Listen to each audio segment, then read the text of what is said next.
everybody. Welcome to America's Third Party. Hello. Hello, hello. Welcome to America's Third Party. It's time for Sponheim, and that's me. Hello, good evening. We are now going to talk about what we're going to do to help the country. And I want everyone to know, thank you. I love that intro, and I want to thank Scissor Fight for his honest work there. That was great. I'm not a performance artist. I am a presidential candidate. And this is a grassroots organic movement that is starting in the middle of American politics. We are the centrist alternative, and we are America's third party. Our goal is to find common ground between the left and the right, where you have Hillary and Donald dividing the nation. I'm a uniter. I'm trying to formulate solid plans that will be fiscally conservative and socially liberal, that will solve the problems without sucking off of your tax dollars. All right, tonight is going to be a Freedom Friday, which is all dedicated to your freedom, the freedom guaranteed to you by your Constitution, and I truly support this wonderful document. I even keep it in plastic. I love it so much. It's small, but it's to the point, and it does everything we need. It protects our freedom to speak out, no matter what we have to say. There's a lot of people like Charles Schumer of New York that want to define what political free speech is, which is a dangerous, draconian, communist maneuver. And then there's people like Donald Trump that uses free speech to literally bushwhack the GOP and every American that believes in heroes like John McCain, women like Megyn Kelly, who want to be treated with respect, anyone who likes the fact that we have good relations with Mexico, anyone who really is wondering what's wrong with Donald Trump is going to not vote for Donald Trump. I want everyone to know that we've had a plan for 7 years to deal with the illegal alien problem. I haven't had any kind of press coverage by the mainstream media for 7 years, so my whole plan was to solve this illegal alien problem 7 years ago with some practical solutions, not some mindless solution like Donald Trump's coming up with, where he wants to just deport everybody. That's not possible. Remember when George W. Bush was president and there were 8 or 9 riots of illegal aliens in cities around the country? Well, I would have done something. I would have put buses there with INS marks on the side of the buses just to intimidate them, and they would have dispersed at the very least, but I wouldn't deport them. I think the idea of what Donald Trump is pushing sounds like ethnic cleansing. It begins to sound like this guy just wants to push his WASP agenda, which is really very disturbing. I have a good solid belief that a 1,000-mile border fence built by illegal aliens that are currently in our prison system, we're talking about 400,000 of them. They could work on the fence and build it, saving us a lot of money. They too could get a little bit of money, like $1 a day, and then we could give them their papers and they could leave when they're done with their 2 or 3 month duty on the border fence. Soon we'll have the fence built and we'll just send them on their merry way with their $100 and maybe a little box of swag, a backpack with some toiletries and a towel and a change of clothes. Something. There's got to be some way that we can actually thank them for building the border fence that'll keep them from coming back into our nation. And our plan to pay Americans first. Very good plan that actually makes sure that we don't give non-U.S. citizens food stamps, welfare money, or Section 8 housing. We also have another modern plan of turning every Border Patrol agent into a judge, a federal judge, so that they can decide whether these people should have the ability to come in with political refugees or they should be deported. And this would be an immediate decision. We wouldn't have big, huge crowds at the border. The nice thing about fast-track naturalization is anyone who does want to become a U.S. citizen has to pay a fee, which we use to finance the program, teaching English, history, and government at the U.S. Embassy of their home country. So they are then incentivized to go home. Now, I am against the Iran deal. I'm completely against it, so welcome to the centrist alternative. But I'm not here to, anger everybody in the world and not try to formulate a peace plan. So one of my approaches to the peace plan is to start with a new bargaining chip. But right now, I have to wait and see if this Iran deal is going through completely. And if it does, we're in trouble. And we're in trouble because Iran is going to have a nuclear weapon in 1 year and 1 day. And they are going to threaten a country that they haven't even acknowledged as a country, Israel. That's just a known fact. It's a reality. We have to accept that. There's also very good possibility that there will be a war in the Middle East. And I'm sorry, because this agreement is moving forward, we're ever so close to a war. And Israel is most likely the agent that will initiate a conventional strike against Iran in the next year. I believe it's a serious, serious problem. Giving Iran money with no strings attached was a big mistake. Obama has made so many big mistakes as president that it's almost unbelievable that he's been able to do it in such a short period of time.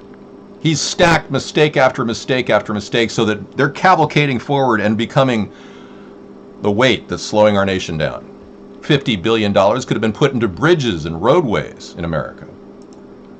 And I don't think we're at war with China, but if you say so, that's fine. If Donald Trump had his way, we definitely would be at war with China. And that's another problem. He's not a peacemaker. He is a divider. He's pissed off a lot of people already. God knows what he would do with China. Well, as much as I'm angry at Obama, and I didn't want him at all, and that's why I broke away from the Democratic Party in 2008 and built this party, I'm not about to just cave in on plans to, solve certain social issues.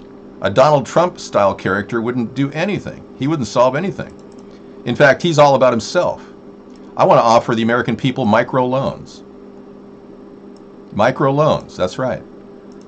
I'm going to produce an infrastructure bank that's not connected to any kind of foreign bank or any kind of large corporate bank. It's an infrastructure bank that will actually power up people's opportunities. These microloans could be offered to anybody who's not a felon, and anyone who, any U.S. citizen would qualify for this. That's the plan.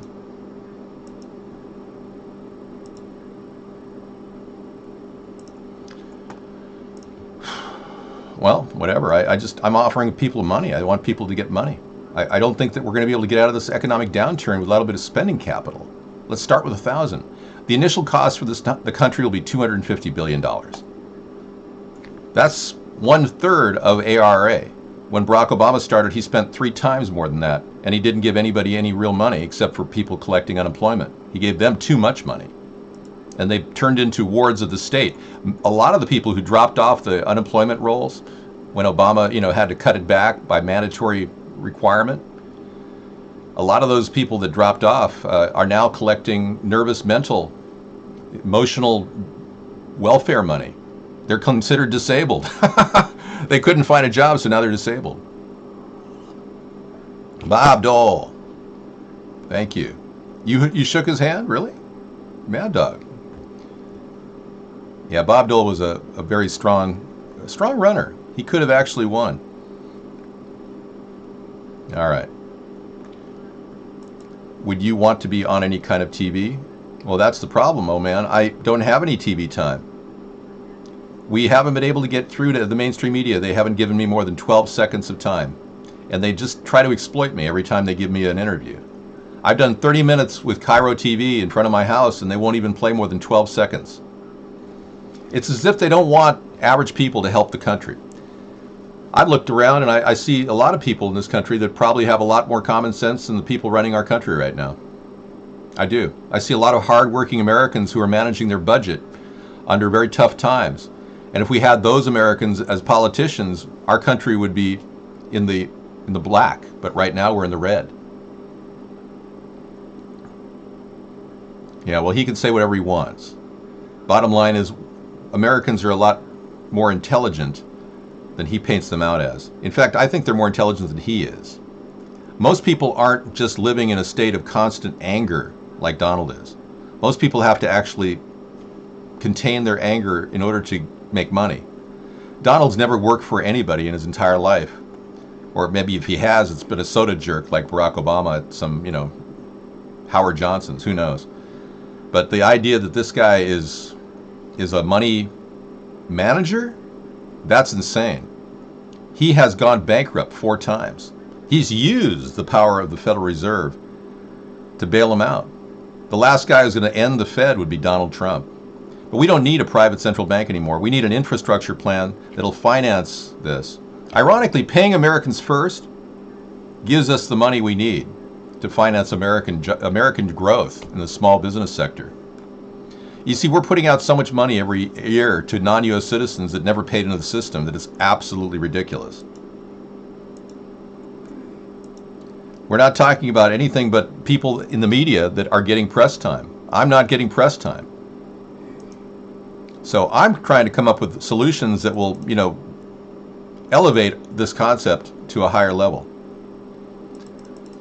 Lower cost electricity. Americans have paid much more for electricity this past year than any other time in our history.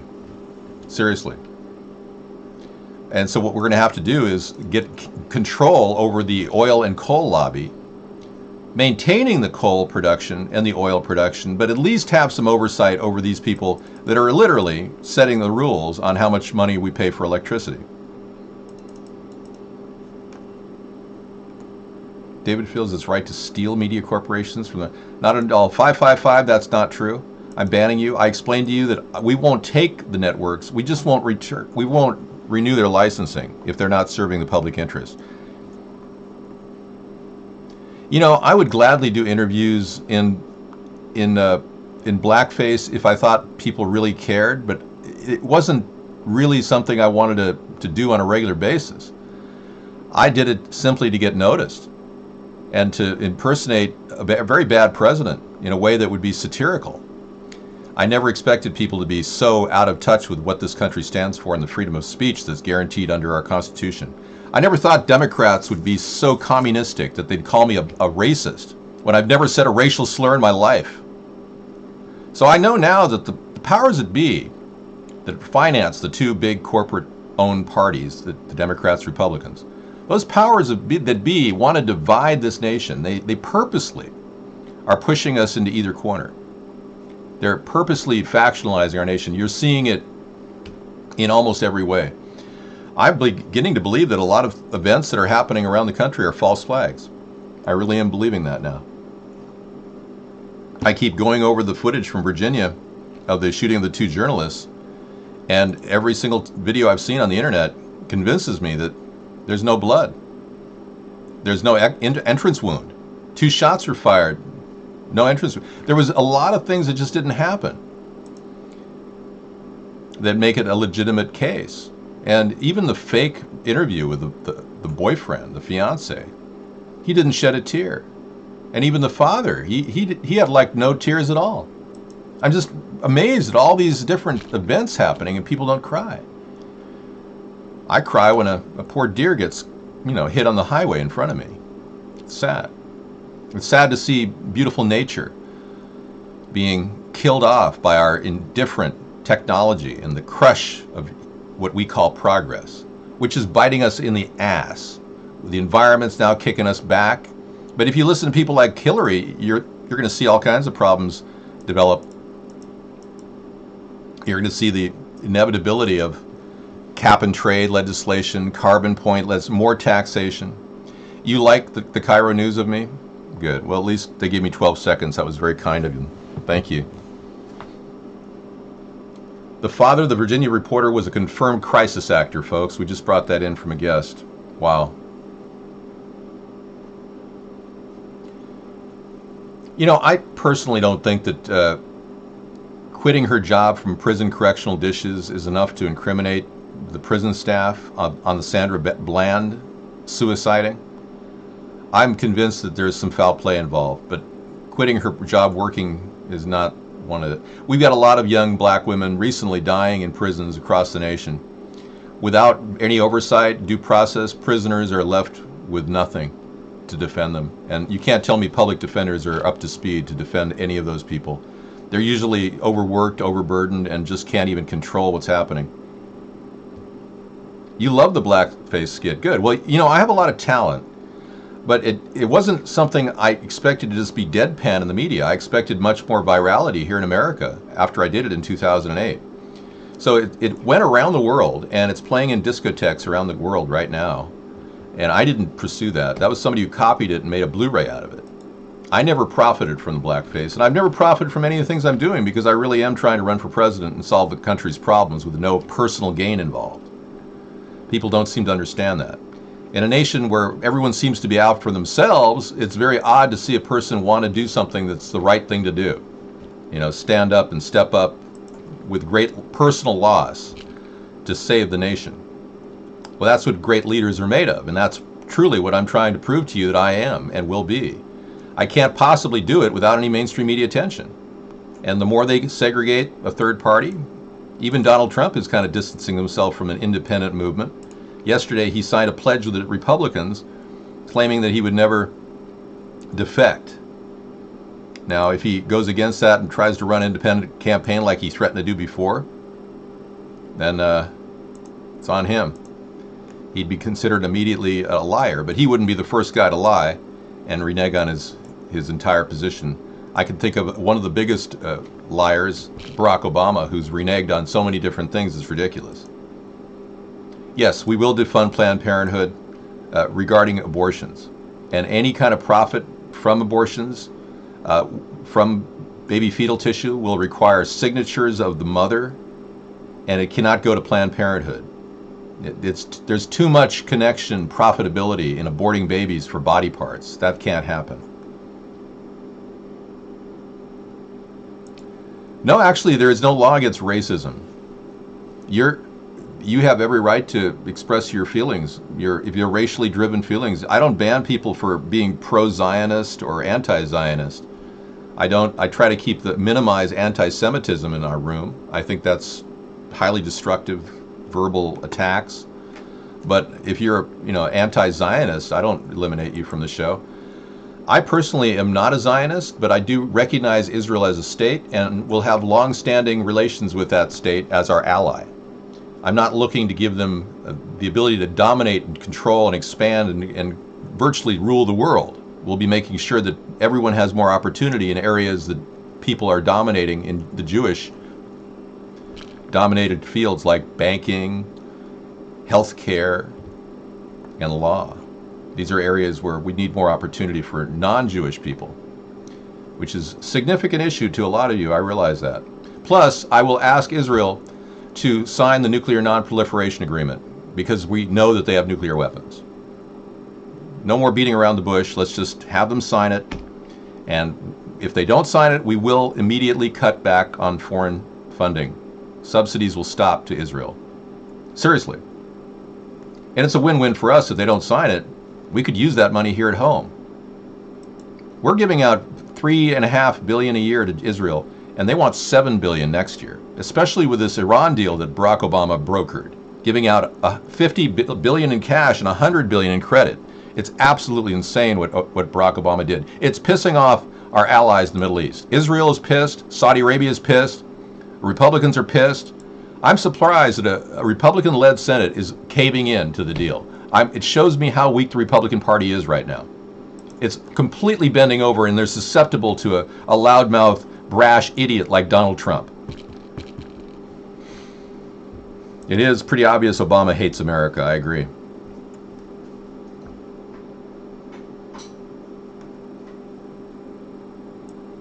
Okay, you've got a removed.com. I don't know what it is, but you're saying just confirm, IMF just confirmed nightmare scenario, central banks now play. Good. I'm glad. Rice and chicken and coconut? Oh yeah, I love it. Yeah. Brown rice and chicken and coconut. Put it in the refrigerator and put a plate on it if you could. I mean, do you want it right now in your hand? Oh, in my hand? I can fix it in your hand, yeah. No, I can't really eat while I'm doing the show. Okay. But yeah, but if you want to go for it, yeah. Thank you though. Change. He meant it. Yeah, he meant it all right. You'll get change in your pocket. You guys will be rummaging through your change to see how much money you have for milk. I know some of you are already collecting quarters on your bedside, knowing that may cover the bills for the week. I know. It's not that easy. I've learned how to conserve the hard way. In 2000, I recognized I had a serious cash depletion from my business. And I tried to keep it going for 10 years. Give it 10 years, literally. And it just got worse and worse. So what I did was I cut back on my expenses. And slowly but surely, you get ahead of your costs. Eventually, if you live below your means, you'll have enough money in your piggy bank to survive. Okay, we've got a really interesting fake video coming out of the ISIS story. It continues to evolve. they're getting very, very good at making these videos, and they have all these effects now, modern effects that make it look like a hacked video. Let me play a little of it for you.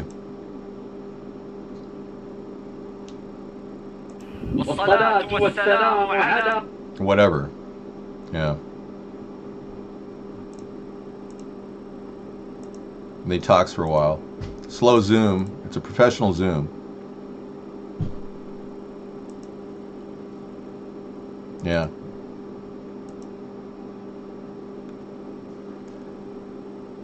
The whole thing takes place, it starts with a kind of a, it has its own logo even. They have their own professionally made logo now. I mean, it's so produced in Hollywood, it's ridiculous. And then it goes to this fake shaking video with the Ayatollah making his statements, and who knows what the hell they're saying. But the more you look at it, the more you realize it's engineered. And the beheadings, the burnings, the cuttings of their body, it's the whole thing. The camera cuts right when they start the cut, and the camera cuts, and soon the body's in a pile in flames. I mean, you're not seeing any blood spurting out like you would in a Hollywood movie even. It's completely faked, in my opinion. You can believe whatever you want. You can believe that ISIS is this terrible threat, when I happen to know that our government was training ISIS forces in mercenary camps in Jordan over the past 6 to 7 years. And they have an intent to create more terrorists out there so that they can somehow initiate a war in Syria. So they're using every means possible to stimulate everybody's mind, making us all go, oh yeah, oh. All right, I can see David. Why can't you see me? I'm broadcasting. Yeah, ISIS equals CIA, Mossad. It's a combined force. And the whole caliphate was just a propaganda plan that came out early on. Now, you may differ with me. You may believe the propaganda. That's your choice. We are living in a free country where we can talk about our version of it. Show the end of the video. Yeah.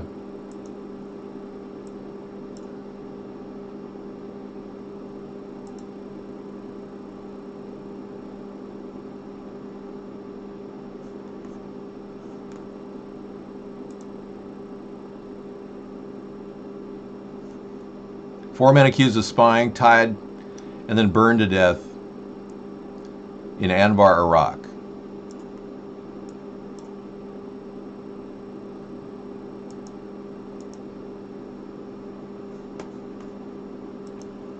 So a lot of cuts in the picture. I'm not going to show all of it. It's almost like they're creating, I'm showing a sideline of it. Yeah. 300 Syrians are walking from Budapest to Munich. Wow. They're not taking the train. They've thrown them off the train. They're now walking. 300 Syrians are walking, really. Right now, 300 Syrians are walking from Budapest to Munich, Germany right now. What we're seeing is literally yeah, it's so staged, it's ridiculous. I don't even want to play it. But if you want to look at it, you can. Here's the link. Thank you for bringing it in earlier. Well, you should be banned because you don't know how to chat in the room. If you want to go ahead and, be nice and not demoralize us and not denigrate people, we won't ban you. This is what William Cooper said, the famous writer of Behold a Pale Horse. Schools keep the young public ignorant of real mathematics, real economics, and real law, and real history. So true. Germany is overrun with immigrants. They're getting wiped out. Yeah, but the Syrians don't have any place to go. They're leaving Budapest and heading on to Munich right now. 300 of them are walking. And there recently was all those people, Austria, in that truck. 50 people died and their bodies were like dripping, floating in their own dentrified flesh. It's not the Syrians' fault. I know. That's the point. We are staging a war. Our government is staging a war at the border with Syria without Bashar al-Assad's approval. We're attacking imaginary forces. We're finding enemies where the enemies don't exist, just to justify their being there. Our end game is to control Syria. That is precisely what this country's been up to, and they're using covert means to do it. 500 million of your tax dollars, approved by both House and Senate, went over to rebels, Muslim rebels that are kidnapping Christian and Catholic supporters of Assad. That's what's happening. You don't have to research much to really find this out. Ever since we deposed Muammar Gaddafi in Libya, our nation has been on a track to support terrorists, Al-Qaeda. How do you think we got rid of Muammar Gaddafi? They spent $25 billion. They sent it into their banking system. They gave it to everybody but Gaddafi. Seriously, they made loans everywhere and they just handed money into the system. That money was observed by Bernie Sanders, of all people, and he went public with that. I'm glad he did, because I wouldn't have known about it if he hadn't. But at the same time, that information went nowhere. It was just Bernie Sanders speaking on the Senate floor. But the reality is we did an economic hit on Libya, ended up funding Al-Qaeda forces that deposed Muammar Gaddafi, and then the whole Benghazi event occurred, which is probably all that information was sitting in Chris Stevens' head, and he was about ready to blow the whistle on what happened. I don't ban too much, not that much. I'm trying to cut back on banning. Well, criticizing me about banning is acceptable. But, I'm not God, and I've only banned people because they try to demoralize me. But as you can see, Guest 129, I've given you a chance to speak out in the room because you didn't demoralize me. But now you're trying to frame me as some sort of a godlike figure, and I'm not. I just try to limit demoralization because that's the technique that the two parties are using to shun everybody. That's how they keep you down, man. And by people calling me out as some sort of a scam artist, I've had to fight unbelievable, unprecedented verbal, personal attacks on me every night just to do this show. And that's why banning occurs. It's not something I want to do. Anyway, I wanted to explain myself because I'm glad, you're upset. I realize that. But if you stick to the issues, you won't get banned. Bear in mind, this environment was criticized by a lot of people for years because people said, well, the blog, how can you take this guy seriously? And consequently, everything that we had going on was just endless attack chat. And for a while, we had to go through unbelievable, unprecedented attacks before we realized that, certain ways of handling it had to be done. We've gotten very good at dealing with the constant attacks. That's why we're still here doing a show. Most people would never be able to last this long in any venue, certainly not in blog venue. Most people will come and go in this venue. They don't make it more than a year. There are people out there who jumped into YouTube and got all that free money from the government because the government owns Google. That's what they don't want you to know, but they own Google. They bought it. Yeah, I ban anybody for supporting another candidate here because I fought very hard just to have this little place on the internet. It's all I'm trying to do. I've been blogging since 1985. I'm one of the first chatters out there. We used them forums back then in 1985. Billboard forums. Yeah, I'm a lot older than you might think. I literally started the internet. Al Gore started it, but I started on it. That's right. Thank you for following me. I appreciate that.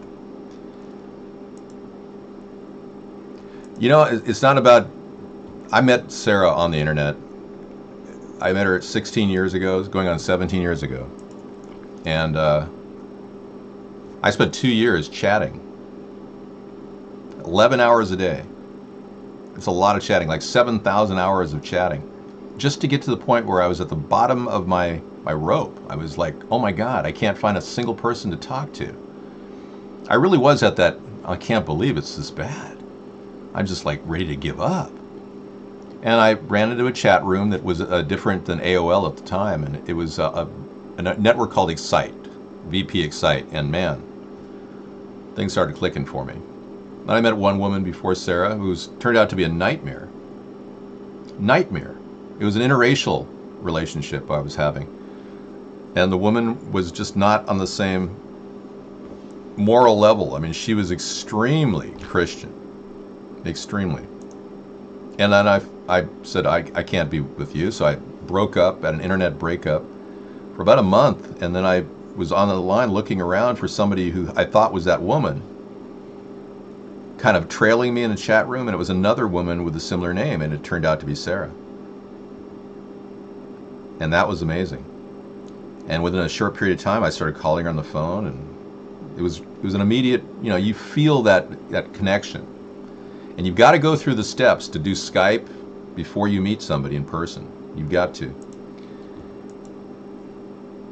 Showing disrespect on Friday is a bannable offense, but I'm going to give you a purge just because people don't want me to ban here. All science is merely a means to an end. That means is knowledge. The end is control. Behold a pale horse. Well, it's an aggressive act, but I've had to trim the ban activity. I know a lot of you are trolling and being guests because you don't really want to be identified. You feel somehow that you're not anonymous by being a guest. So when we opened up guest chat, we expect you, to show a certain decorum here. And if we do have a spam attack, we do shut down guest chat. It's one of the side effects of being spam attacked. We will have a filter on the chat room in the Oval Office. I do plan on having a nightly chat room in the Oval Office that we'll do about an hour and talk about the day's events. I want to be the most connected president in history. Remember Ronald Reagan? They said he was the great communicator because of his style of communicating. I want to be the great innovator and the most transparent president. I want to be an innovator, and I want to be completely above board on almost everything except top secret information that we retain for security reasons. I have a picture of the White House when Ronald Reagan was president, 1981. I will protect endangered animals, yeah. I'm really concerned that a lot of the euthanasia that's been going on for animals has been really disturbing. They call it the Humane Society, and they're literally killing off cats and dogs daily. The only good work they're doing is free spaying and neutering. But it's really kind of messed up that we've seen this endless. So we are different than Donald Trump in so many different ways. We want to give a $1,000 per person microloan out to you guys if you want it. And if you pay it back within 6 months with $40 in interest, we'll give you another $1,000 ad infinitum. If you pay it back in 2 weeks with $40 interest, we'll give you another $1,000. If you got a way to turn money pretty quick, we'll help you grow. So this is a way to seed new opportunity in America, and we know that a lot of the opportunity is coming from small business growth, and that could be you doing something like pushing your lawnmower around town. But I don't think Hillary has that plan in mind. She's basically just a person who doesn't want to talk to the press right now. And she's coasting on the idea that I won't be able to grab enough Democratic votes to bring me to the point where I'll get mainstream media attention. She might not even know who I am, but I'll bet she does. Because one of the women out there who's in the U.S. Senate, Patty Murray, has been very vocally against me. And she's telling all her other U.S. senators about me and painting a very bad picture about the things I say. Because I don't want the country to waste $1 trillion on military. I'd rather spend $500 billion and be safer and stronger with less waste. I'm after the Donald in many ways. I believe the Donald is inept. I believe he's doing this because he's running out of money. Look, a small business can start with $1,000. But if you want to have a bigger business and seriously show performance, and you already have a business going, we'll give you a 2% loan with my infrastructure bank idea. A 2% loan will be a way to solve this problem. Hello, Tricepra, long time. How are you doing? Welcome to the show. Yeah, let me get a picture here of something that I can call a poster here. Something to show you who I am.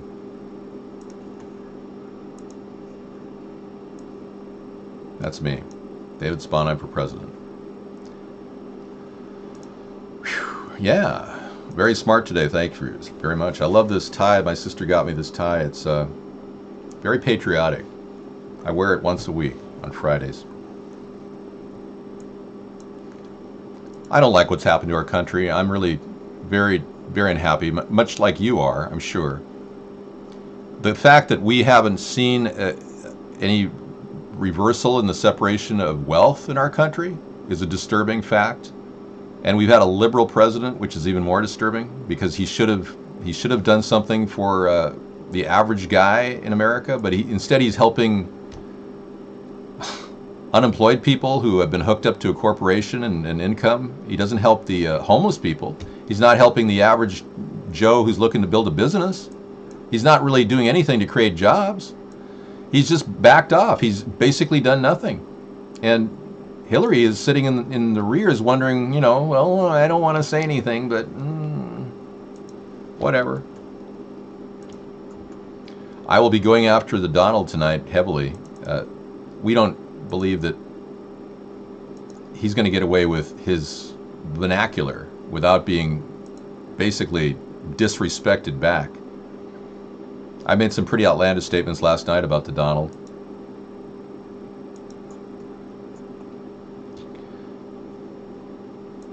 Well, first of all, I don't believe ISIS is taking over Europe, and I don't think the migrant situation is directly due to ISIS. It's fear that's driving Syrians out of their country. And the reason why there's a problem is because our country is waging war at the base of their country. Without that, there never would have been an exodus of Syrians. So they're creating chaos. Our government is creating chaos in Syria. Rand Paul, Chris Christie, Ted Cruz, they've already resigned, haven't they? Haven't they pulled out of the race? I heard they are all basically sucking off the Donald now. I'm going to attack Republicans big time. Oh, yeah. I've been waiting. The big guns are coming out. Look, I was a Democrat for 30 years. I'm more than capable of going after that. And I won't allow socialists like Bernie Sanders to get away with their slimy behavior. A woman wants to criticize police brutality and she's black, and he won't even allow her to speak in front of a mic in Seattle. Yet he calls himself a people's presidential candidate? I don't think so. He doesn't have the moral will or the spine to stand up to the reality that you got to give people a chance to speak out, man. No, I wasn't wrong for 30 years. I actually was one of those people that believed the Democrats were thinking of social issues in a balanced way. I didn't realize that they really were the tax and spend nightmare of the past 20 years. And I started listening to Republicans about that, but I knew that they didn't have the answers because all they thought about was, well, help business and they'll help us. And yeah, right, sure. Business cares about profit. Goldman Sachs isn't going to come to your house and give you a back rub.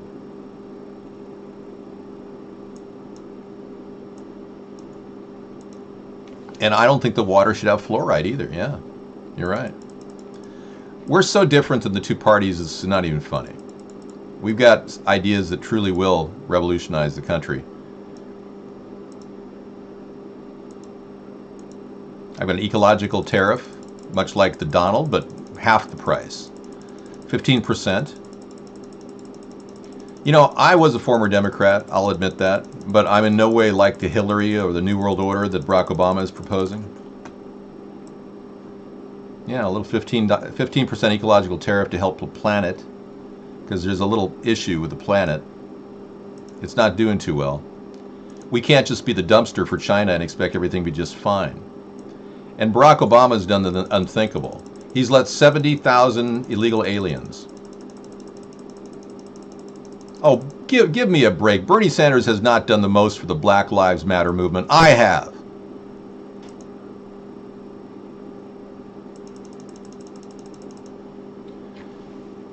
Barack Obama's allowed a lot of Latinos to get out of the prison system, and now 70,000 are living in cities where you're living because Obama didn't even want to deport them.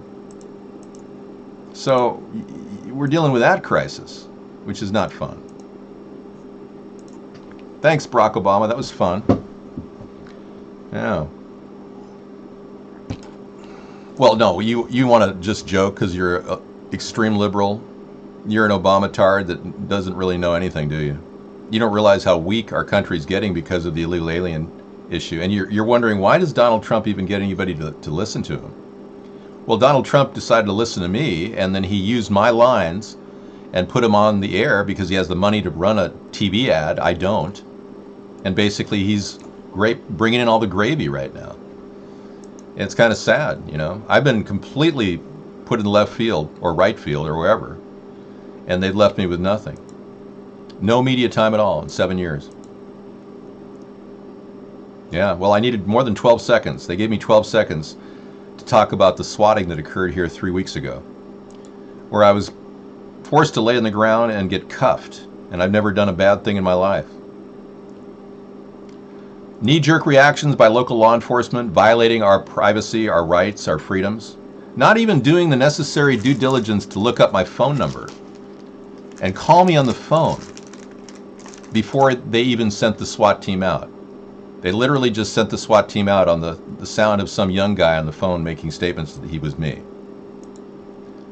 And I got to tell you, we've got a lot of protocol issues to deal with. And that's why I'm running for president, because these guys aren't making the smartest decisions. They need guidance. They need leadership. I know they want to do better. Yeah, the crisis actor has been revealed, folks. Crisis actor at the Virginia shooting. They're literally processing. For 9 months, I had what all of us in this business, well, not maybe all of us, but I've also asked the school board to make a part of every day some kind of anti-violence, anti-gun message. Every day, every school, at every level. One thing that I think is clear with young people and with adults as well is that we just have to be repetitive about this. It's not enough to simply have a catchy ad on a Monday and then only do it every Monday. We need to do this every day of the week and just really brainwash people into thinking about guns in a vastly different way. Brainwash people into thinking about guns in a vastly different way.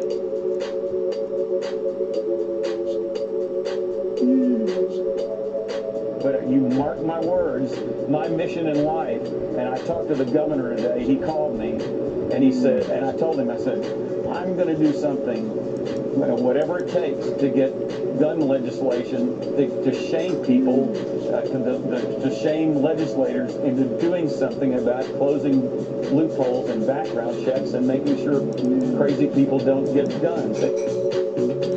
Their agenda is gun control, and they're looking to disarm the American people. And I must tell you, every single Holocaust in history has been preceded by this type of behavior, gun control.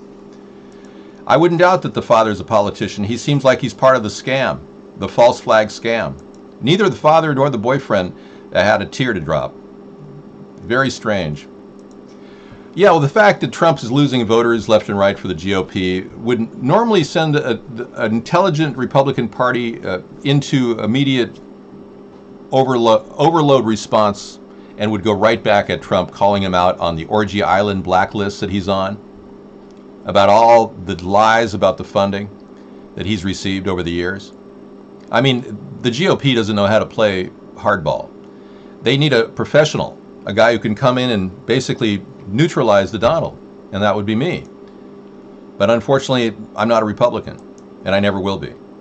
So here we are, providing a centrist alternative for the American people, where you guys decide whether you want more illegal immigrants released from the prisons like the Democrats are doing, dangerous criminals right in your cities, or do you want a tough policy on border control that will save America? Now, we have a plan that's different than any of the other candidates, and this fast-track naturalization plan is what I'm talking about. It's a solution to get people to go to their home country to become a U.S. citizen, pay a fee, so they can pay a fee to become a U.S. citizen, and that will actually help pay for the program, and it won't rob us of all the money we got right now. Giving money away. The Pay Americans First plan is to stop paying non-U.S. citizens all that food stamp money. I don't know how many people are upset when they go to the market and see people paying with food stamps that are illegal aliens or non-U.S. citizens. You love my Hispanic photo. Nice, thank you. Excellent show. Thanks, 734. Dave, put up the Mexican prisoner background again. Sure. Yeah. You want to take a picture? Wouldn't you rather listen to Hillary, who has no opinion about this? Here she is. It's the Shillery.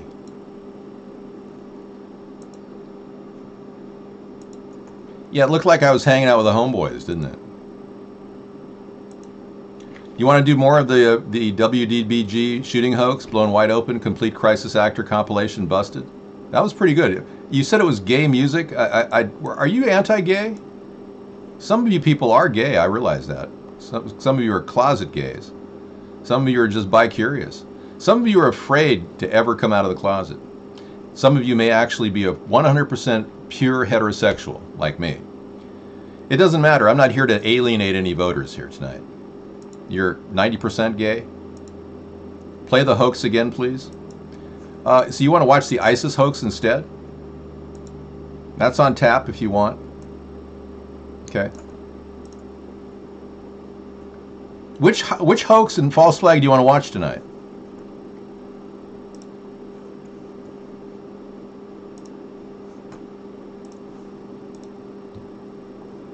Okay, let's do that.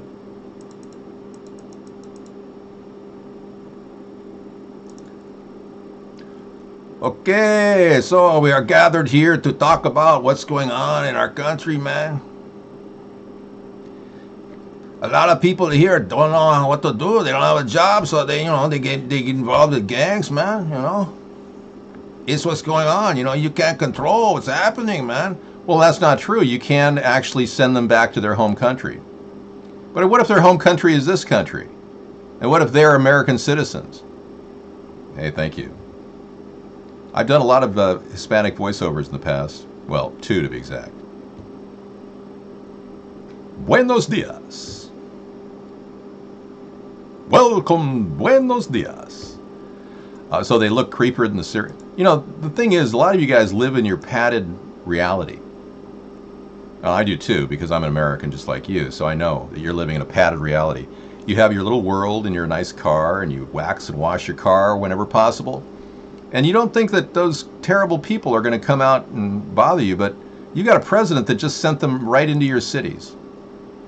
70,000 illegal aliens put right back into the streets of America because he didn't want to put them in prison because he didn't really want to deal with the budget crisis that he created.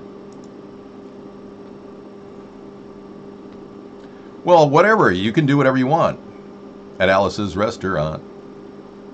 You can have anything you want at Alice's restaurant. Yeah, well, sometimes Guest 148's being very honest, brutally honest. He said, Dave, I'm sad because I masturbated earlier, but now I don't want to. I want to do it again, but I'm all worn out. You spent your wad, buddy. I know. Don't overdo it. Sometimes it's best to just relax and watch a show or something and not become such a physical drain on yourself. Pretty soon they're going to call you Mr. Infinity, and you'll be just eating yourself all day long. I think there's a famous porno actor that started his career that way. Ron Jeremy, I think his name is. All right. No, I've never said the N-word in my life.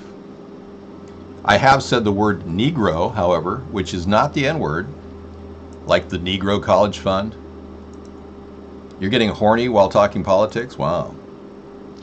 Well, Ron Jeremy was famous when he first started his career in erotic photography and acting. He was famous for his performance of autofellatio.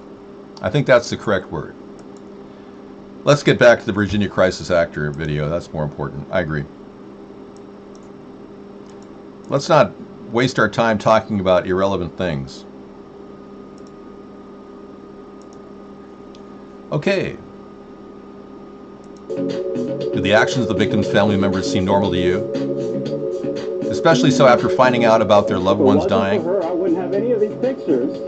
I never would have taken these pictures with any other girl except her. And he did it to Adam, and I just... And she loved her family so much. I just want to be able to touch her soul, and I can't do it. Oh, I'm so sad. What is wrong with these? I mean, they don't even know how to cry. I mean, they should go to talent school or something. I mean, you'd think they'd all get acting training if they're going to be crisis actors. I'm so sorry.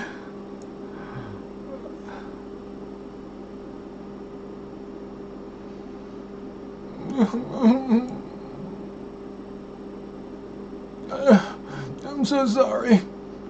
Oh, yeah. I don't mean to make light of the fact that he is lying, but he is lying. You can see it. You don't have to be a West Point graduate to know he's lying. You think the dad is genuine? Oh my God. Oh, really? Wow, interesting. Thank you.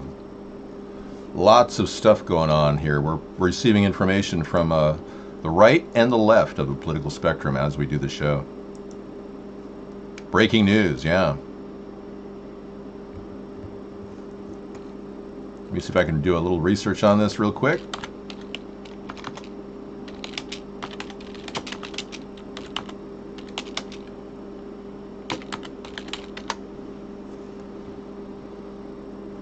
Wow. John Kerry.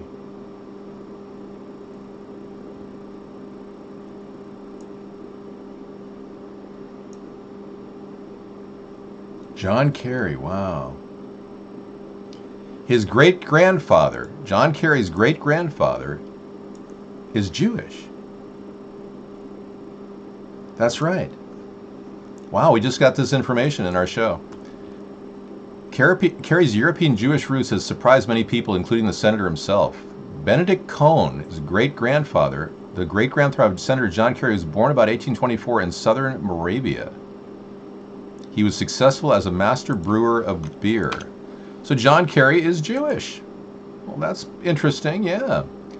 What does that have to do with anything? Yeah, I mean, there are a lot of Jewish people in the world. I mean, I don't get the significance of that. Are we supposed to hate Jews or something? I mean, seriously? I mean, don't you want a world where we all get along? Can't we get along? Can't we, in the words of the infinite words of the late famous Rodney King Jr., can't we get along? Well, apparently some people are getting along very, very well. That would probably explain this budding romance between John Kerry and, I'm not sure if this is Sarkozy or, come on, where are you at? John Kerry. He's so insignificant now. Why are we even talking about him? I can't believe it. I mean, every single time I go to this file and look for John Kerry, I must be having like a visual aversion to looking at John Kerry. Oh, here it is. It's right staring me in the face. Here he is in an intimate moment with one of his maybe relatives, who knows? I don't have a tranny porn file. God. Kerry is a closet gay too? You know, all these aspersions you're casting are maybe alleged, true or not true. Please. I mean, it's irrelevant whether he's Jewish or gay. He's just an idiot who's making a bad decision about our government making an agreement with Iran. Basically, our country's been screwed by Obama, and nobody was able to say, hey, you're screwing us, without sounding like they're racist. I'm so white I look pink. That's very derogatory. Well, this has been exciting. It's better than eating genetically modified chicken McNuggets, you know? Have you heard about these chicken McNuggets? They're going to grow in the in petri dishes. I found it disgusting, but Sarah said she'd be willing to try them, and I was like, really? I don't think it's that bad, Roche. I'm listening to you. Well, we can help the Syrians by stopping funding to the rebel troops that are killing Syrians. That's a good starting point. Well, whatever these pink slime nuggets are, whatever they are, I don't really feel comfortable with genetically modified petri dish chicken meat. I'm sorry. Really? McNuggets have silicone in them as an ingredient? That's so strange. Cookie Lipschitz. Wow. I haven't seen you in a while. Andy Parker, the actor, Virginia. Wait! Describe the crunchy new taste. Wait! Andy Parker. Hi, honey. Sorry I'm late. If we hurry, we can just make the seventh inning stretch. Janet, it couldn't be helped. Bonded Jewelry Center is having their big spring show and sale, and you had to stop by. So, forgive me? You're worth waiting for. But we do need a banjo player. Some guys seem to have a certain style about them. You can see it in the field they bring. Miller's Special Reserve. The plentiful shops, boutiques, and galleries. There's nothing. This issue drop. This is, Fight for life. you know. Oh, that's Andy Parker. Let this issue drop. Oh, really? This is, you know, we've got. Okay, so Andy Parker, it does seem, may very well be a paid actor for the Crisis Actor Group. Interesting. It's Andy Parker, the actor. I'll be darned. Yeah. You know, I'm cutting back on all that stuff. I don't want to get diabetes sausage. I mean, you can't get diabetes sausage. Your name is sausage. But I don't want to get diabetes. I don't want to eat too many sugary items. Yeah. They say that if you don't do like a half a gallon of ice cream a night, you trigger that kind of bizarre experience. Yeah, I don't endorse a third world party, but we're there with the third party if you want to start one in your country. That's your choice. Allison Parker, Emily Parker. Somebody in the Illuminati must like the word Parker. They probably have a Parker pen. She's out with the girls tonight. She's out having fun. That was your last warning. Yeah, but she'll be back. You know, I don't have guys out night because I've terminated all my friendships in the area. I used to know guys in the area, and, you know, I'm just not into hanging out with them. Yeah, and I think part of the reason why I don't want to hang out with them is because they're Democrats. And I don't really like the Democratic mindset anymore. They're willing to put up with jets flying over our heads, military juntas taking over countries, giving money to terrorists or rebels like the Syrians. They mindlessly support the military-industrial complex. They support Obama's wasted trillions of dollars of U.S. tax dollars for nothing. I mean, Obama spent $7 trillion over budget at least, if not $8. And now, at the end of all of this, they're still not willing to say they made a mistake. I do have friends, but all of my friends are secret friends now. Would you like to be my secret friend? Won't you be my neighbor? Hey neighbor, would you like to be a secret friend in my life? Maybe you'd like to be Hillary. She's not my friend. She's probably ready for prison. With all the bad things she's done. I sound like Mr. Rogers. Well, that's because I'm trying to do an impersonation of Mr. Rogers. Maybe we have other friends out there. People you would like to meet, like Captain Kangaroo. Whoops. Oh my God, that's the actual blood evidence of Marilyn Monroe's apartment, or where she died. You see that smear on the wall? Isn't that amazing? The actual police report had that smear removed. Isn't that amazing? Let me show you the picture of the wall that was the police report. That's the police report. They didn't want anyone to know that there'd been blood involved. They wanted it to look like a suicide. Well, it doesn't matter who smeared it. The fact is, she died, and she had no pills in her body. Thomas Noguchi says she was poisoned some other way.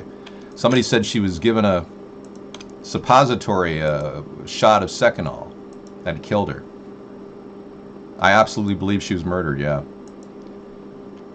It's pretty sad when a woman as powerful and wonderful as she ends up dying, and then all kinds of deaths occurred right after that. You remember the history of JFK, and tonight we'll be looking a little bit at that period of time, and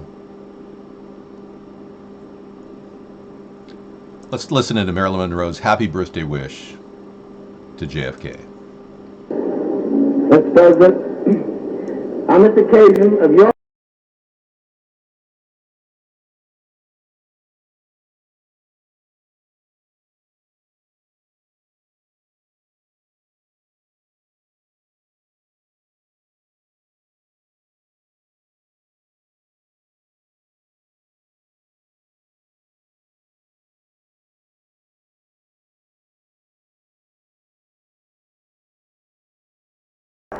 It truly may be said, she needs no introduction. But let me just say, here she is. But I'll give her an introduction anyway. Mr. President, because in the history of show business, perhaps there has been no one female who meant so much, who has done more.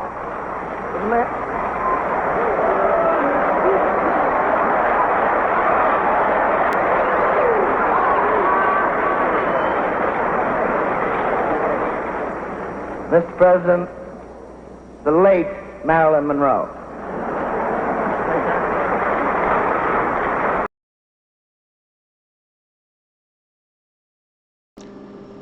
Now, what exactly did he mean by that?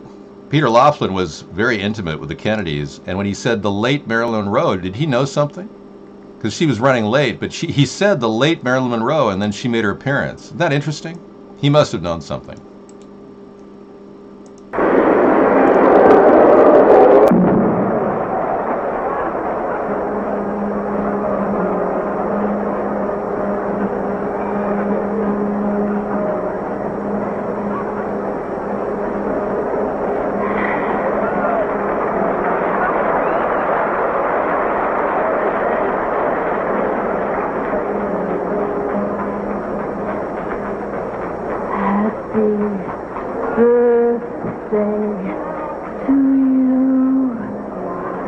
Happy birthday to you. Happy birthday, Mr. President. Happy birthday to you.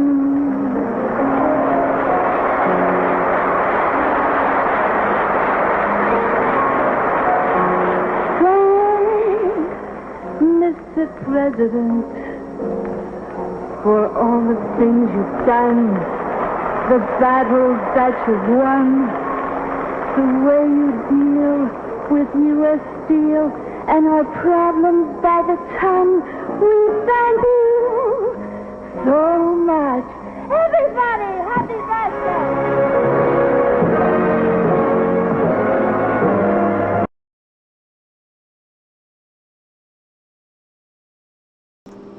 Yeah, some of you never even saw Marilyn Monroe in that film. Yeah, that was a first for a lot of you. Okay, so we've got a plan with the non-U.S. citizen issues. If you guys are on the right and wondering, why you'd ever choose a person like Trump, simply because he just wants to deal with the illegal immigration issue, I mean, that's not alone enough to vote for anybody. I mean, you've got to come up with better things than just hating on Mexicans. All right? So we have a plan that actually helps build our country and solves problems, creating small businesses, getting the government to run more efficiently, getting the engine of our economy rolling again with new green, clean technologies, which we're not going to wait for venture capitalists to build these. We're going to make those ourselves right there in America. American-made jobs, created, built-to-last products. What we used to do, we're going to do again. That's the best way I could describe it. All right. Well, his better ideas don't measure up against my good ideas. Our plan to put a 15% ecological tariff against China was something we had 4 years ago. He wanted to produce a 30% tariff. Now, I've got a plan for China to actually work with us to help improve their environment and avoid paying a tariff if they comply with our standards of excellence for human rights and environmental conditions, but I doubt they're going to comply right away. But this is something that my idea would not trigger a downward spiral in the economy. 15% is doable, 30% is not. It will trigger a downward spiral of bad trade with China. I don't want to work with the EU per se, except in trade. I'm not here to defend the EU. Unlike Donald Trump, I don't support the Fed and the World Bank and the IMF. I'm a person who believes that these organizations, central banks, have taken far too much control over American foreign policy and has put us in danger worldwide by allowing our nation to do the bidding of these powerful elitists. It's happening right now in Syria and in Ukraine. We're not going to try to exterminate anybody. You see, I don't want to trigger global financial collapse by hating on any one country like Donald Trump does, or like Barack Obama's done with Vladimir Putin, calling him a jackass. I would never do that. But we need to separate. Our nation needs to separate from the EU and do what's good for America. And that's not happening with Donald Trump. He's basically their shill, their talking puppet. It's the guy with the big suit and the big belly and lots of money that they put in charge to be the poster child of greed in America. And a lot of you people think that somehow by supporting Donald, you're going to somehow get a lot, like $1 or something from him, or something like a tip. People like Donald become really rich by screwing people over, so don't think for a second he's going to help you out. He's not one of you. I am. I'm one of the American people, and I'm not here because I want to make money. I'm here because I want to solve the problem. He's running out of money. He can't finance his spiraling debt. He's doing whatever he can to control the future of his destiny, not America. It's all about the Donald, not us. He's a talking puppet. He's a shill. Hey, if you'll vote for me, you'll actually get a micro loan of $1,000 if you're a U.S. citizen. You won't get that with a Donald.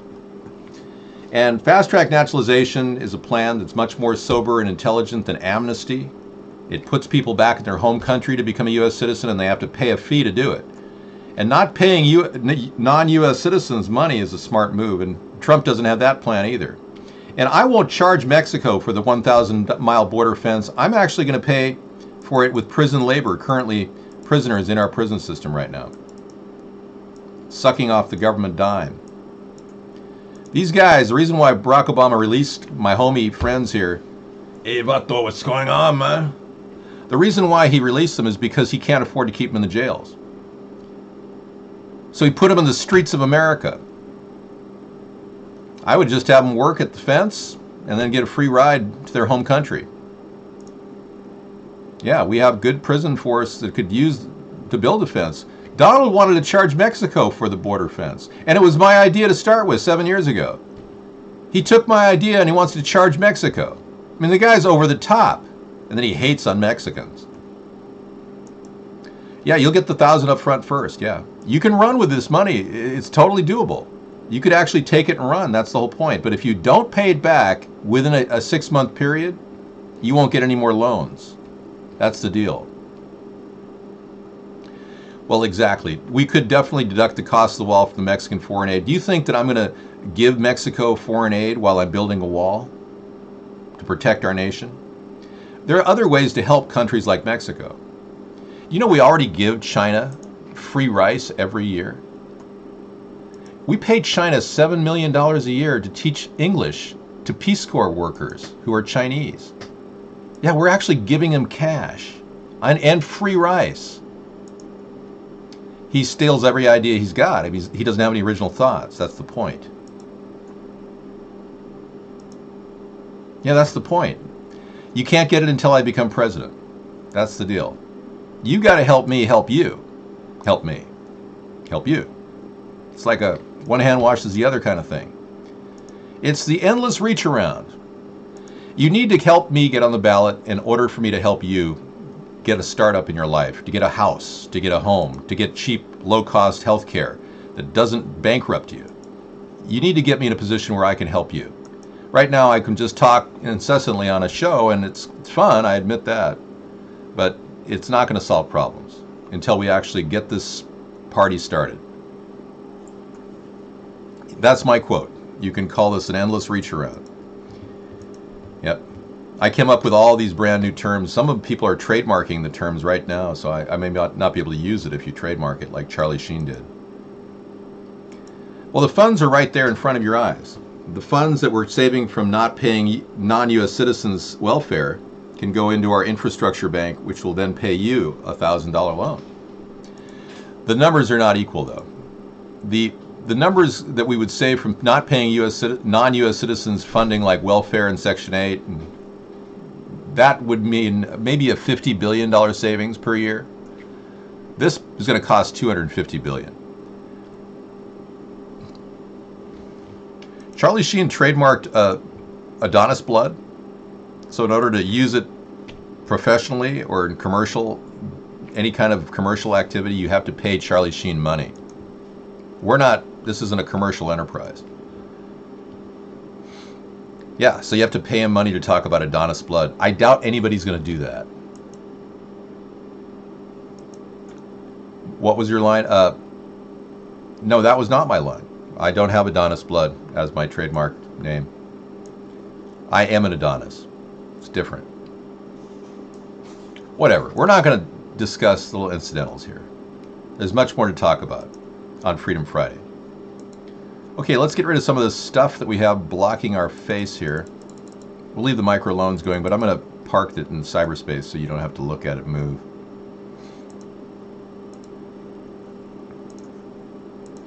Okay, and you have to be a U.S. citizen. This won't apply to non-U.S. citizens either. Yeah, well, you know, Charlie made enough money in his lifetime to never have to work again.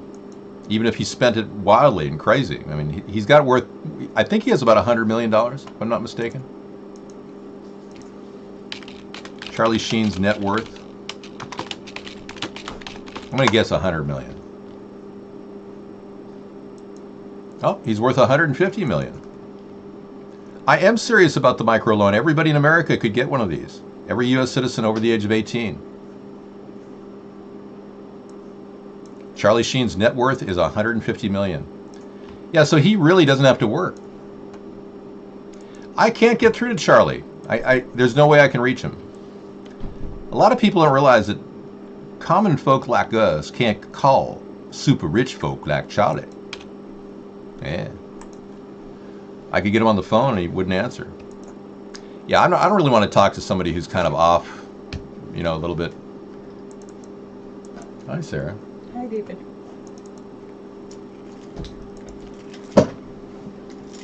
How are you? Well, I'm doing great. I'm just trying to offer people a chance to have a small business in their home and maybe in 6 months' time make enough money to pay back the loan. And if they don't pay the loan back, they end up being a bad credit risk for the government. We just never wouldn't give them any loans. So it's a win-win for us. Yeah. Yeah. Well, you could even say it's like, never mind. No. We found out some interesting things tonight. So we've been dealing with a lot of processing information about that shooting, the journalist. It looks more and more like the actor that played her father is a professional actor. They totally exposed him. The guy who plays her father is a professional actor who's been doing work for a long, long time. Oh, that's very cool. Okay, cool. That'd be great. Yeah, so our show will go on till 9 o'clock tonight, Pacific time. We got about an hour and a half, an hour and 40 minutes set up for you.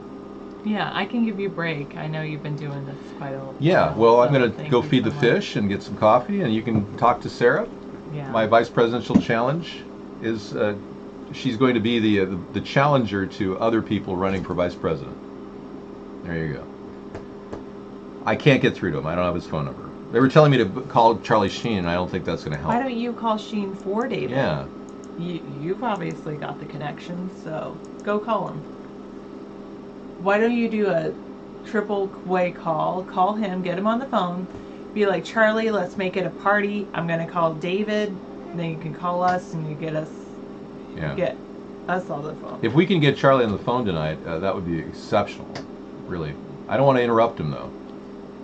I'm going to go feed the I fish. want to interrupt him. I'll be like, Charlie, man, of course I'm interrupting you. Well, I'm not really interrupting you because it's better to talk to me than whatever the heck you were doing. We did speak to a Kid Rock impersonator one time. That was pretty funny. Funny. Thank you so much. In no way affiliated. I am affiliated with David, but in no way affiliated. Hello, Sunstar. Hugs to you too. I hope everything's going well down there in Louisiana. Encourage him. What do you mean? I encourage everybody. That's why. I mean, if you encourage everybody, then maybe someone will pursue their dreams and they'll actually accomplish something. So, I try to be encouraging to all people. It's not my birthday today. It's my unbirthday today. You're good? Fantastic. Hello, El Baboso. I'm so glad you're here in our show tonight. I'll give you our phone number. No, I'm gonna wait. Well, there you go. Chit chat with Sarah. They already posted the phone number, but you'll probably get through to David. I think he took the phone with him to go feed the fish. Hello, Lena Luna. Are you enjoying the moon? The lunar thing? Why not? You deserve someone like me. So does David. Why? That's all great. I would say. Who had a birthday today? I don't know. Somebody in the world had a birthday today. The kid that was born had a birthday today. Those fish do love David. It's like, oh my goodness, you had a birthday today? Happy birthday to you, Allura. Happy birthday to you. Happy birthday, dear Allura. Happy birthday to you, and many more, and cha-cha-cha-cha-cha. Awesome. Where's the birthday thing? I'll have to copy that. Thank you, 6599, for putting the little birthday cake in the room. Did you have a fun birthday? Are you loving it? I know sometimes people don't love to get older, but it's fun though. It's kind of like, yeah, maturing and all that. So those things is really good.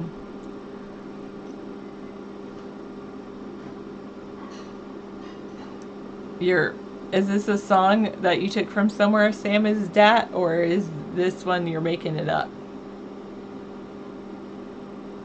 Or you want me to rap it out for you? Thank you very much, Big Perm.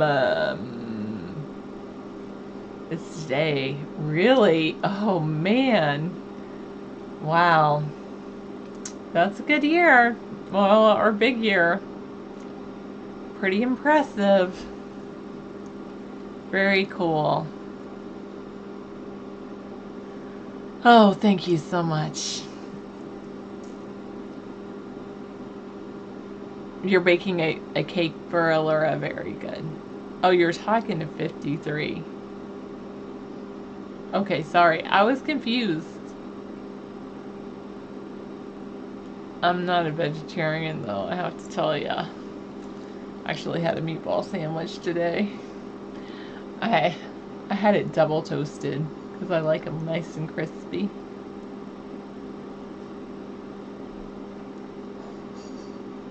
This is a pretty cool song. Who sings that song? Wrap it out for you? Alright, let me go up to it. I keep losing it. Saw a man this morning walking down the street, no shoes on his feet. You ought to seen the women in their flats. You could hear him saying, "What kind of man is that? Doggone, the panic's gone. Panic is on. All them landlords done raise the rent. Folks are getting broke and they're badly bent. Where they get the dough from, goodness knows, but if they don't produce it, in the street they go. Doggone, the panic is on."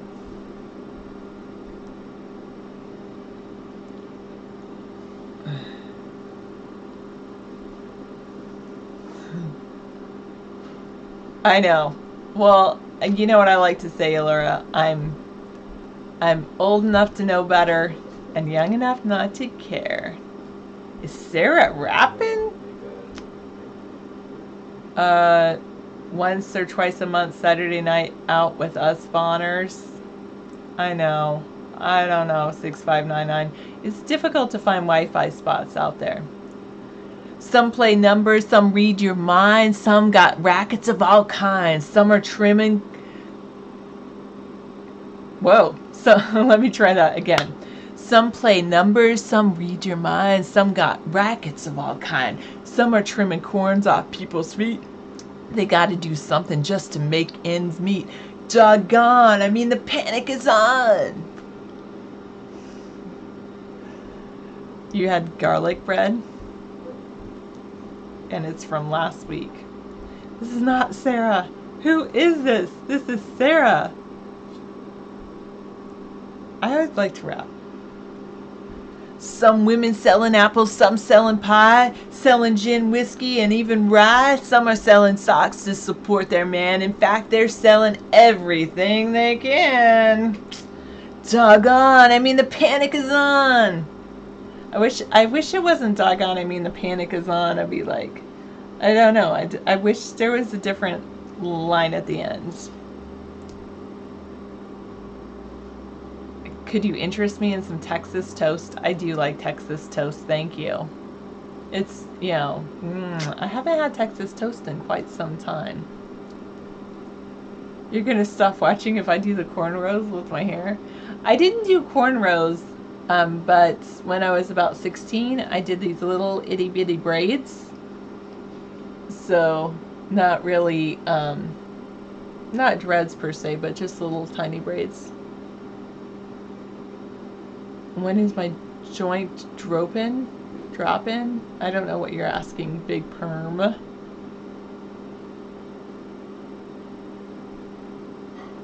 Alright, I'm gonna say it without the doggone.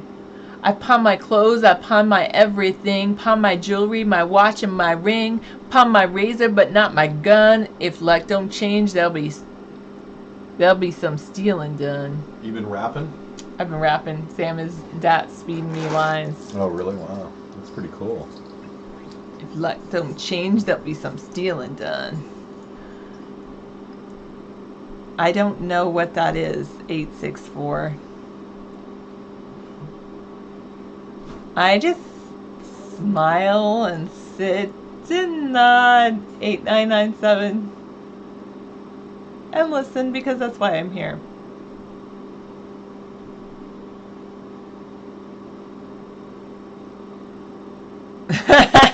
No, in way affiliated. I'm not a basement dweller. Not gonna happen. And what? I have flexed my muscles before because I'm proud of them. Yeah, sometimes. It's sometimes the eye rolling. Oh, you want a rap battle between David and I? That would be hilarious. Sarah has a wild side, hidden not so deep. Love the weekend. I love the fact that I get to spend a weekend with David. It's all good. No, I've never done pole dancing. Imagine that. Never done it. I just don't feel the need to go out and do that kind of thing. Yeah, so some teachers are striking over a 1.8% pay raise. I heard about the strike in Seattle. I haven't actually researched it, so I don't know what's happening there, but I do know pretty much across the state they're having issues. There's a high demand for teachers. I'll say that. I have not seen Kermit the Frog. I haven't seen the new Muppets. Oh, well, 8997, that's not going to happen. I'm with David forever and I'm helping him. Oh, no thank you, 6902. I have my own version of that is lovely. Yeah. Teachers do not make, most teachers do not make $65K per year.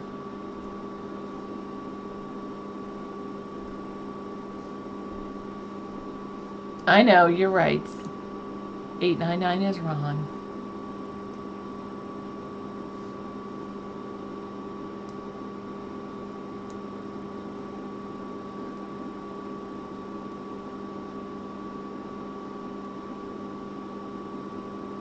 So that's loud on Wainwright. I. Okay.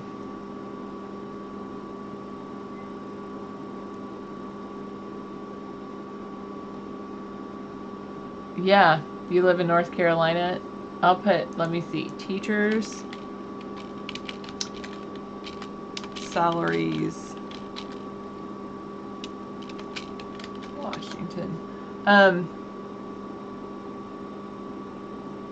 So there's some money that comes from the state and then some that comes from the school districts.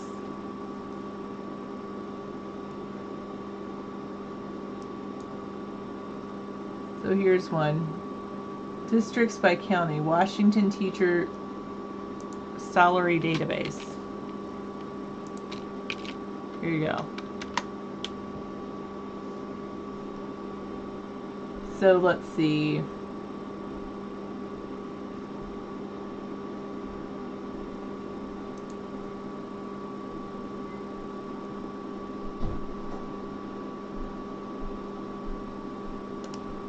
Oh.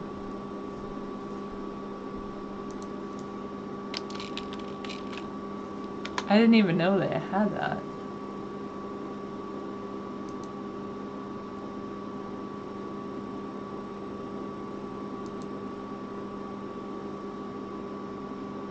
So some teachers get $21,000 plus insurance of $1,500. So the assignment salary is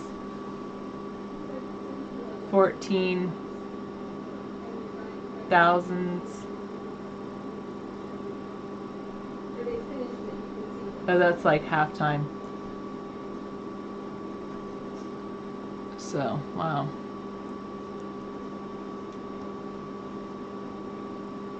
There was a place where a teacher was making $90K and was late 105 times in 1 year. That's unbelievable.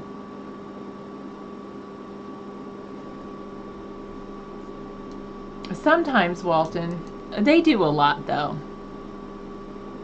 No, it's not that difficult for a male to get an elementary school teacher job. I mean, yeah, the big thing is going through getting the big thing is going in and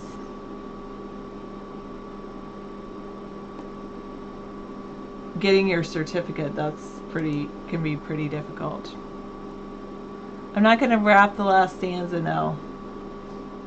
I don't know why, it just doesn't appeal to me, that last stanza.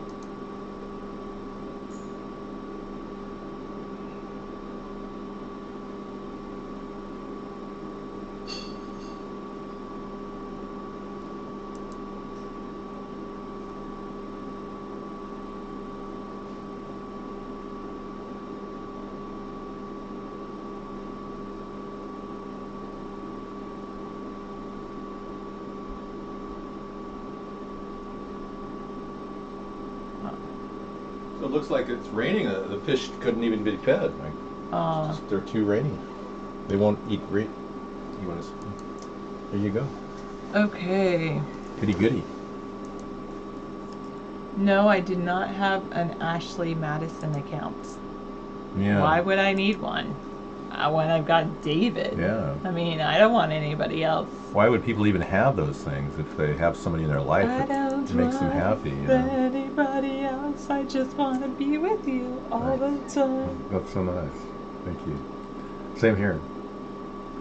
When you have a person you don't get bored with, it's so cool. You know. That's one thing about Sarah. She's always there to listen, and I spent so much time talking about politics that we started this show. And we actually decided to do it because I really enjoy talking politics, and she doesn't always want to talk politics. Did you know it was Allura's birthday? I know, yes. Today is her birthday. Congratulations. That's you made it another year. Happy birthday to you. Happy birthday to Allura. Happy birthday to you. Cha-cha-cha. Happy birthday. And many more to you. Yeah, that's great. You're averaging $23 an hour. Good.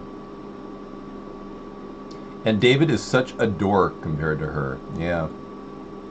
You know, that's a demoralizing statement, and I'm going to ask you to kindly ban yourself from the show. Thank you. Wow. Thank you. I know. All the sheriffs really are overpaid when you think about it. So in New Jersey, they're allowing a person to keep their job despite being late for work 111 times. $90,000 a year they make in New Jersey. 80,000 they make. 80,000 in a New year York. they make in Boston. Boston, and New yeah. York. New York is 100,000. New Jersey is 90,000. So here in the state of Washington, they don't pay a lot. There'd be a lot more opportunity for people if they just all got in their car and drove somewhere else. Can you imagine what the world would be like if everyone was on the road looking for another place to live? It would be pandemonium. Everyone going, the grass is greener on the other side of the septic system or something. Irma Bombeck came up with that statement. Yeah, well, I'm kind of the guy who you really least expect to run for president when you think about it. A person who really doesn't have an extreme amount of greed, who doesn't really want personal gain, a guy who doesn't really, live on a lot of money. I'm humble. You'd think you'd want a guy like really greedy, somebody who really wants to steal money from people, who then could somehow take money and more money from the American people. Then you get a guy like, who I'm talking about. I don't even have to name his name. No, you're not going to get a big pension under my plan. A lot of you federal employees, you might as well just commit to not vote for me right now, because I'm not here for you. I'm here for the vast proportion of the population that doesn't bring in 80, 90,000 a year pension plans. I want to get a pension that's affordable for the American people, and I want it $36,000 a year for every federal and state employee. But I can't mandate the states to do that. I can only say that it'd be the only way to make this country run efficiently. And many congressmen at the state level should volunteer. I really believe that should happen too.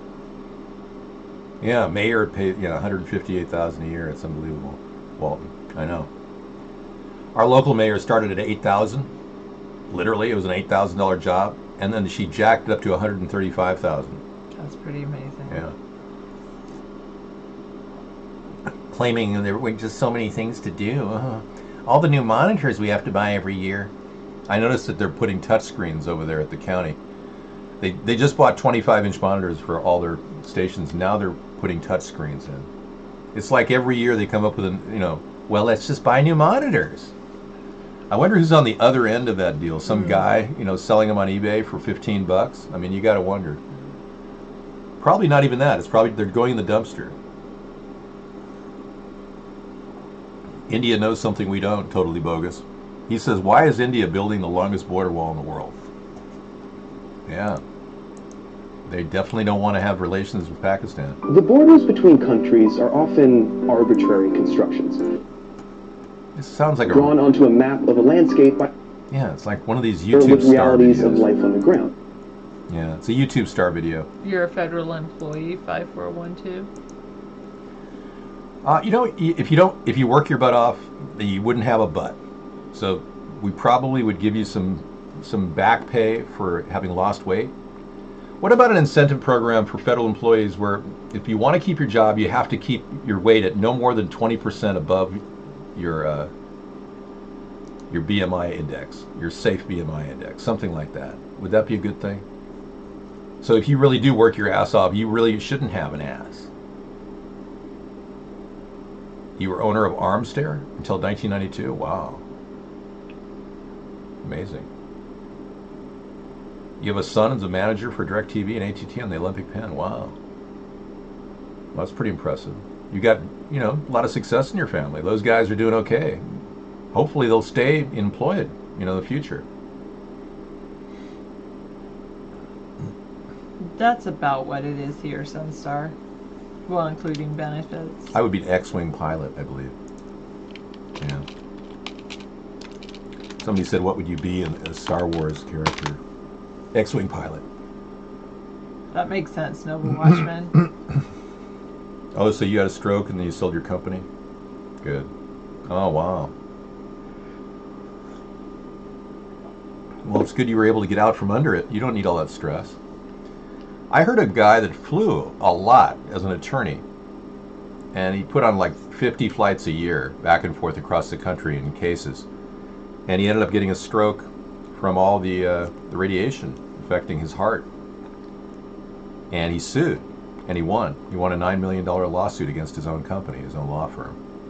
And they had to pay him $9 million and cover his health care for the rest of his life. But yeah, it can be dangerous. Those kind of jobs tend to create stress. I'll never forget meeting a 39-year-old in a coronary unit when I was helping my dad back in California. And I said, "You're like, what are you here for?" And he said with kind of a sardonic face, he said that he was an attorney, and he took too much stress, ruined his heart. He was looking for a heart transplant at 39 years old.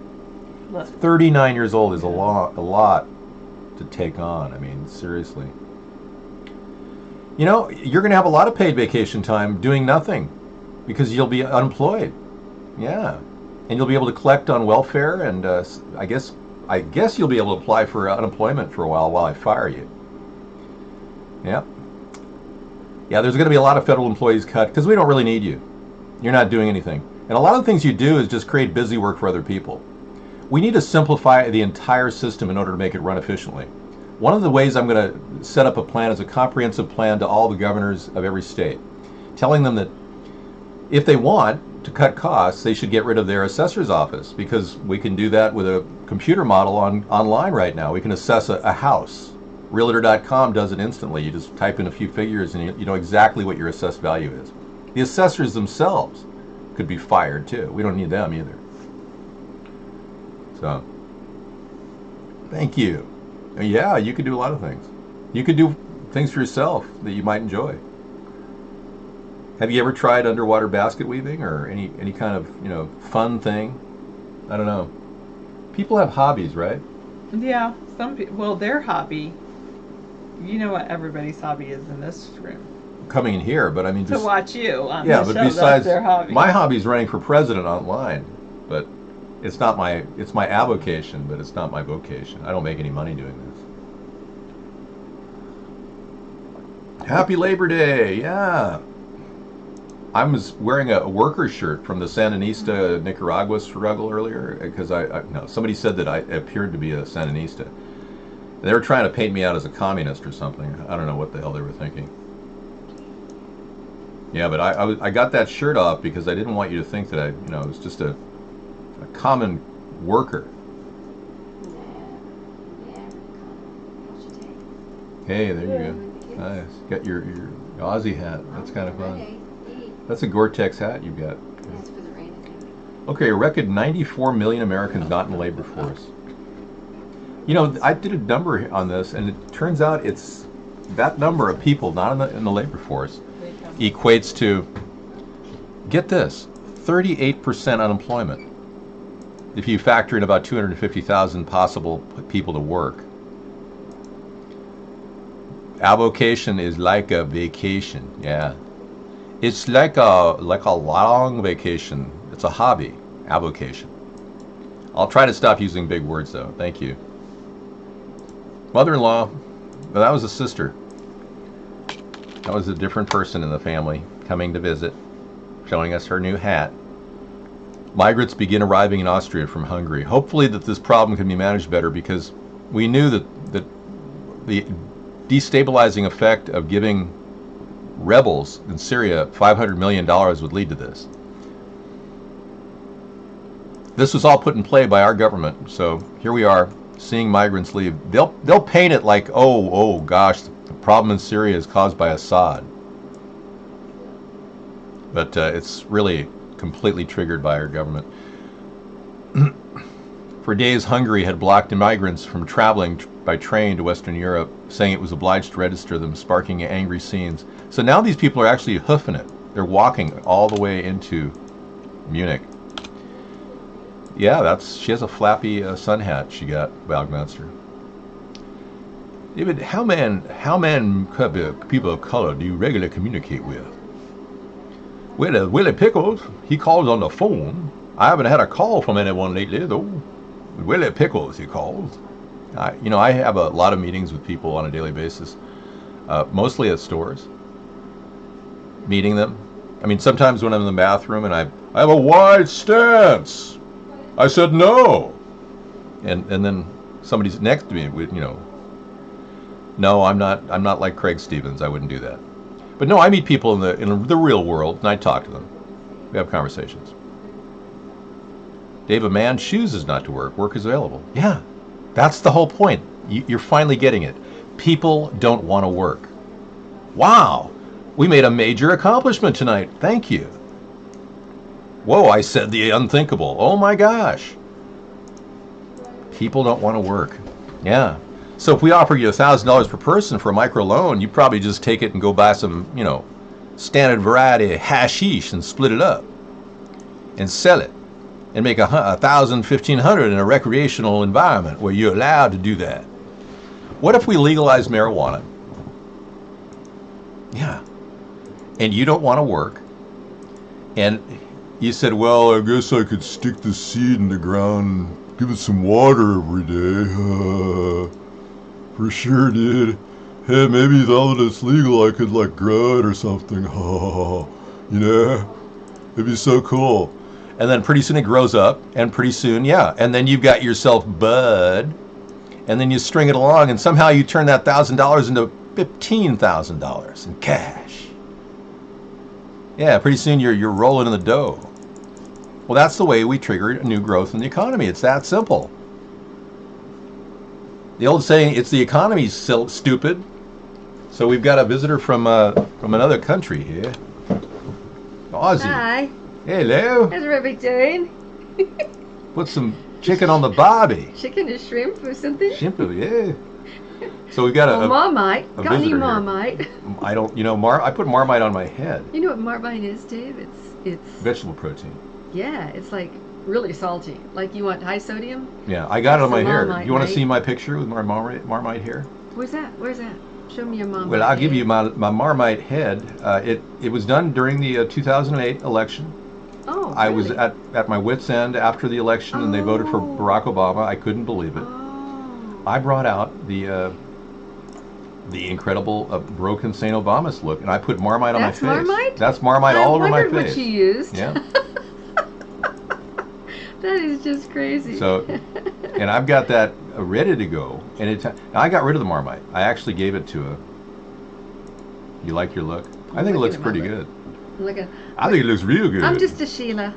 No, that's not racist. It's an impersonation of Barack Obama. You look like you're singing a song, actually. I'm singing in the rain. I'm cheering everybody up. Yeah, I just tell everybody this is Wham bam. Yeah. So what are you talking? What's your subject? No, this is my sister. What are you talking about? We're talking about the migrants coming in from Austria. Yeah, we're trying to get everybody 1,000 per person micro loans. Okay, good. That's what we're shooting for. But you're talking about the Syrians. It's only 464 miles from Budapest to Munich. Yeah, it'll take them. I reckon it'll take them about 2 days. Why would there be? What's stupid? What's stupid exactly? Somebody said no need for stupidity, Dave. Exactly what's stupid? I've never said anything stupid at all. My effort to do the blackface was necessary. A white man doesn't get any kind of coverage in America. And the reality is, if I'm running for Congress, which I did, they'll steal my signs if I'm running a third-party campaign, or they'll ignore me on the press. So how do I get noticed? You tell me how it's possible to get noticed in a censored society. You got noticed, all right. Do I look like Bella Abzug, though? Yeah. Hello, darling. Bella Abzug. You don't remember who that was, did you? She's in the 60s. She was a big feminist. Well, right now I believe that Bella Abzug is probably the least person on my mind. I think the feminist movement, honestly, I think the feminist movement was about exploiting women. As much as I want equal rights for women and equal pay for women, I still think women have been exploited ever since the ERA passed. The ERA passed? That's news to me. I didn't know the ERA passed. That's disturbing, and you're out of there. Bottom line is, many of you idiots who don't understand that the entire free press is no longer free, it's censored. You don't understand that a money-controlled entity of elitists have taken over the apparatus of our politics, and you're going, yeah, it's funny like that blackface is the only thing that could get you noticed, ha. Well, whenever you put something out there like that, David, and you take a risk, you've got to be ready to take whatever comes. Well, that's what I'm defending. You took a risk, and you're defending yourself. We found out about John Kerry and his relationship with... Ooh, how sweet. I know. Is that French kissing, or what is that? We don't know. It could have been his It could have been his. He was at a synagogue and he was. Kermit, look at Kermit. That's so Oh, that's cute. so funny. He's freaking out. Got a lot of fun stuff tonight. You know, we are talking about the illegal alien problem every night because obviously we're concerned just like everyone else. I would feel a little unsafe in a situation right here where, you know, I was standing there defending you and these guys are going, hey, what's going on? You're looking good, mama. You know, and I'd be a little bit freaked out, to be honest. So yeah, well, I'm freaked out just thinking about it. I guess they can't hang out in Guatemala anymore. Well, why don't they go back to their home country? Well, would that be better? They don't want them there. They're criminals. So they say, get out and go to America. They'll take you. They'll take you. Hey, it's the biggest prison system on the planet. Why don't they just, you know... Yeah, Cairo... Shoo them in there. Go on, you guys. Go do the laundry. Go do the laundry. We saw how Cairo tried to bait me on the video. I said emphatically it was nothing to do with blackface. It has to do with the left and the right not wanting a centrist party. They don't want a new third party. They don't want an independent. And now we found out Cairo is up to their old tricks again, framing the whole thing around blackface. What? They are? Yeah. After they came here in sort of an objective view of... Yeah, well, they're so supercilious and fake when they come in here. They literally, you don't even know if you're talking to a real person. And I even said, you know, I've been violated by you people. Oh, we would never do that. And then they did it again. David's not getting married. He already has a lady. Yeah, we're not. I don't believe in government operations over our life. Government contracts. Why would the government control our personal life? Anybody can get married. They don't need a government contract. Anybody can have a spiritual, ritual little thing. Yep. Even the gays, the transgender, the transmutants. I don't care what the hell they are. You can marry your gerbil, your chinchilla. But I mean, you don't need a government contract. No. That's just a way for them to make money. Yeah. Why would we allow that? You know. Well, because people thought, oh, a marriage contract, how romantic. You know, when I fell in love with Sarah, she literally, you know, captured my eyes and thoughts, and I gave her a promise ring. She's the sweetest lady. I gave her a promise ring, and she is happy with the arrangement. And she's the one that said that she didn't want marriage because she didn't believe that the government should be responsible for marriage. She's actually the one that convinced me of the inanity of the whole thing. I'm not having kids, and neither is Sarah. Have your own private ritual, you know. I'll sing. Well, you know, we're not into self-flagellation or anything like that. But you know, I'm just not into, you know, rituals like that. Are you talking about like vows? Well, no. Well, you just stand there and go, I'm married to you in spirit and love, and goodbye. Thank you. See you later tonight. I am concerned about their safety. If I have kids, I'm concerned about their safety. If I were to have kids, I would be concerned. Even the situation that happened to me 3 weeks ago when I was swatted and forced to lay down with my hands cuffed, an innocent man. You can imagine what the kid would be saying. What's Daddy doing? Guess what happens? You know? They take the parents away and they leave the child there alone. I know. It's happened over and over again. I know. I've known women who are in jail who are talking about a 12-year-old and a 6-year-old by themselves at home.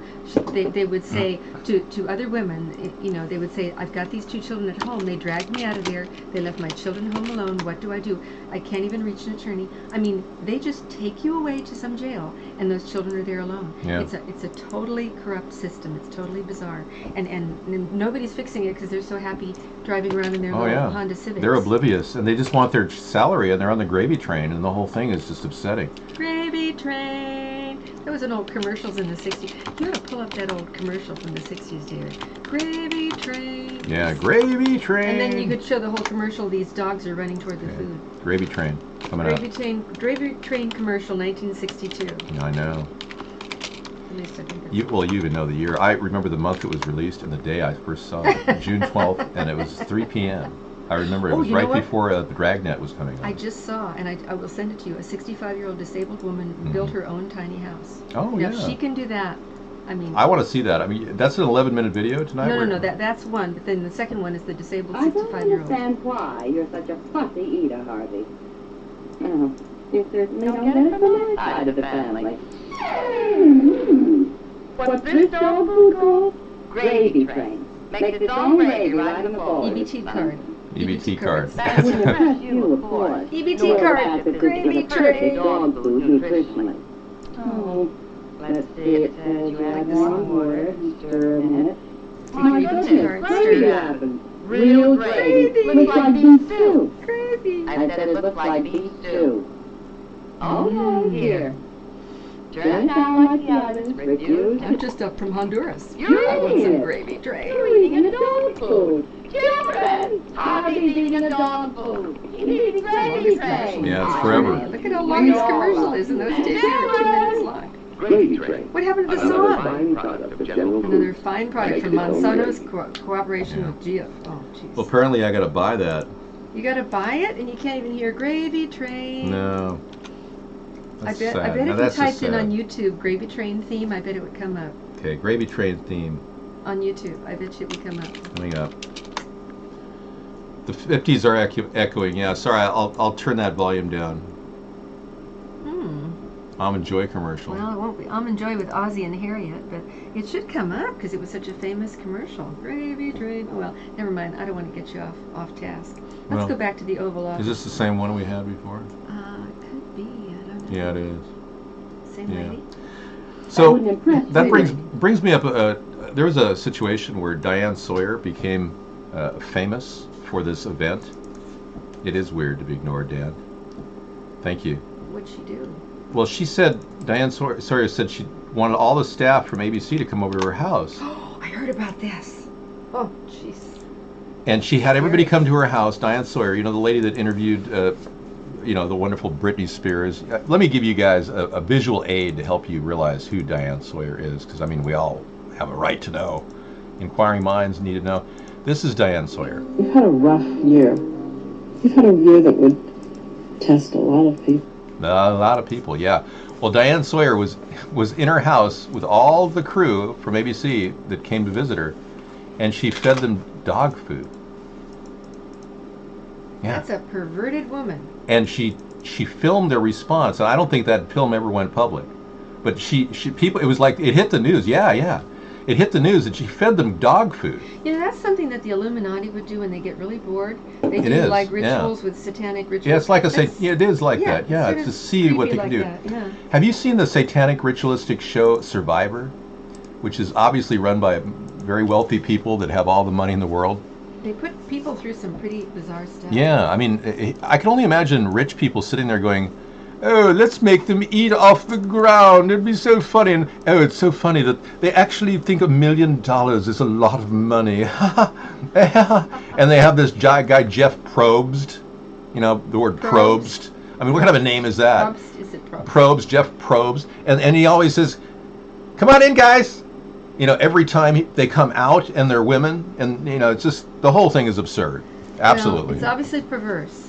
And then they have But them it attracts grovel. an audience, doesn't Well, yeah, it? I watch it. I think it's great. That was the punchline. I mean, it's so fun to watch. I mean, but I'm sure it's so fun to see these people grovel and looking for $1 million. Oh. But what's money really? Oh. It's just paper. It is paper. It's debt notes. Should I show them some gold coins? I could bring it on and show it to No, them. no, I could because show them 8 no, gold coins we don't and want 8 to talk silver about coins. personal savings here in real They terms. don't know where I live. Well, yeah, they do. And the reality I don't is, live here. yeah, but you don't live here. But I don't want to show gold coins on a show. Well, I thought It's not really that it was important. helpful, Yeah. but, Do you want to, guys? Do you want to see gold coins? Okay. Go ahead and bring out a 10. I'll bring one of each. Yeah. One little itsy bitsy coin. You'll see how much it costs. Weeny little. One little teeny weeny little coin. Come on in, guys. Yeah, he always says, "Come on in, guys." And it's like, dude, you said that on every show. Are you a robot? Come on in, guys. Are you ready to get to today's community challenge? I was like, what the hell, dude? You could be three-dimensional holographic figure, the new Survivor, with Jeff Probst. Come on in, guys.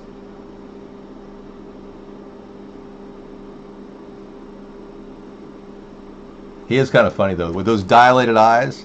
How does he get those? How do you get those eyes to look in different directions and sparkle? Don't say that, please. We're all trying to keep positive tonight.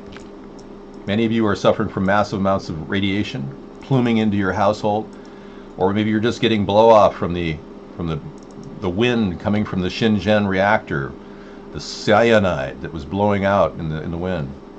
Or maybe you're just getting drips from cyanide from that spill in Colorado by the EPA, actually dumping cyanide into the ground. Oh dear, I know. Did they ever clean up any of that? That's like going into the groundwater. No, they're not going to clean anything. Holy I'll tally the Toledo. votes. I'll tally the votes. You guys ready to get to today's mealy challenge? That's a tenther. Whoa, so that's a tenther. That's like $100. It's $130. Okay, let's get close with it. It's a tenther. It's a gold tenther. It's a tenther. $99.99 and $99.99. So that's like a minted gold piece, 1/10 of an ounce. And it's $130 right now. Well, you could carry a lot of money on you whenever you travel, just carrying these little items. Your shoes, your bra, whatever. Like, and here's a 10-pound or a 10-ounce silver. A 10-ounce silver. That's worth. It's whoa. a kookaburra. That's like a couple $100. Kookaburra. Wow. Let's show that. Kookaburra. This is a kookaburra. Oh, that's heavy. It's from Australia. Australia. It's a 10-ounce kookaburra silver. It's $9999999. That is hefty, man. As the Germans would say, 9.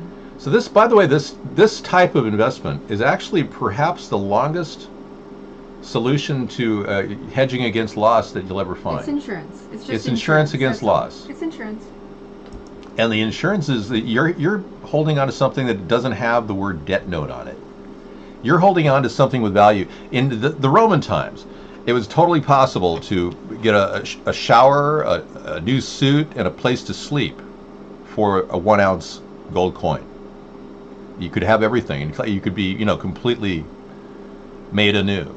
Well, today, for the value of a gold coin, you could pretty much go to the finest hotel and have a professional masseuse give you a massage, and probably have a facial and a pedicure, and have a suit for about, what, $1,200-1,300? Am I right? Yeah, I know I'm right. I said I'm right. Let's go to Fukushima, shall we? I know a lot of you want to take a trip over there and see the nuclear waste. I know.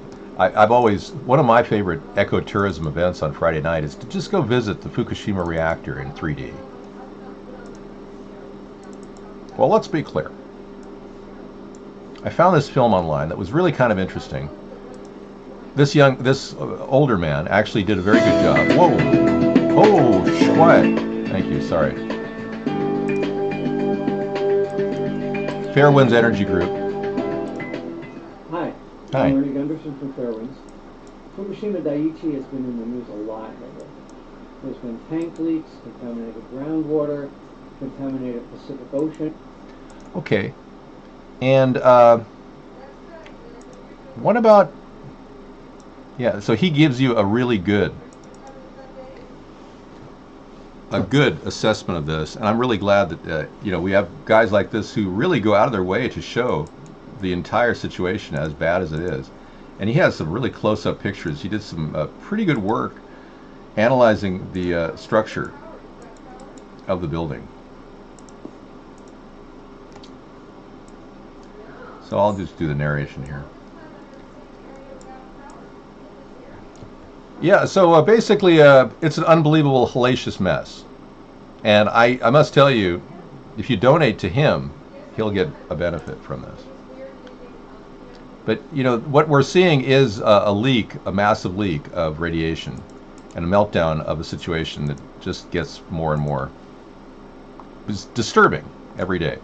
You sold your last silver last year at $422 per ounce, got thousands. You got 422 ounces? Really? Yeah, well, you mean 22 an ounce. Oh, good for you, yeah. Human Pasted got out of the silver market at a good time. What about those guys that sold out at 50? I know. When did you sell out? When did you become a sellout and decide to give up on the environment? It's a massive leak, I must tell you. You're allergic to radiation? We're all allergic to radiation. It's just a question of when. It's the reality that it is inevitable, Mr. Anderson. When did you become a sellout? I'm using this cup because it's so popular in America. So many Americans know this type of cup. It's just like, it's a piece of Americana. It's a Corning cup. So yeah, this is the Fukushima mess, and if you want to donate to Fairwinds, that would be cool. He seems to have a really good plan to help solve the problem. It's very similar to what I'm proposing. Fukushima has caused mutations, that's correct. And what I'm proposing is revolutionary, I believe. I'm looking to block the actual bay outside of the Fukushima with a known aircraft carrier that's still waiting to be broken up slowly in the middle of Galveston, Texas. It's parked in Galveston, Texas, and I want it parked right here to block that opening, to keep all that radiation back. Galveston, oh Galveston. And if we could get this thing to block it, then we can hold that radiated water in the bay. It's very simple what I'm describing. I mean, it's not that difficult to explain. I'm going to be doing a blog on it this weekend, writing in depth how I want to solve this problem. And I've been inspired because Katerina Kia came in and she said, I'd like you to get a blog on this, David, because I want to tell my son, who's really into nuclear physics, how you want to solve this problem. Because this reactor that is bleeding out is literally as bad as it was nearly 4 years ago. And TEPCO has done next to nothing. I'd like to see covered with concrete. Yeah, we will use molten concrete or liquid concrete that uses epoxies, that when it interacts with the epoxy, it solidifies. But we want to have a system that can do that under the aircraft carrier too. But the big plan is to actually cover it with a mound. And our mound idea involves a buildup of dirt, which we're going to pull from around the reactor facility itself. Here's the facility. There's a close-up of it. I'm going to show you what I want to do essentially with just drawing it with a map.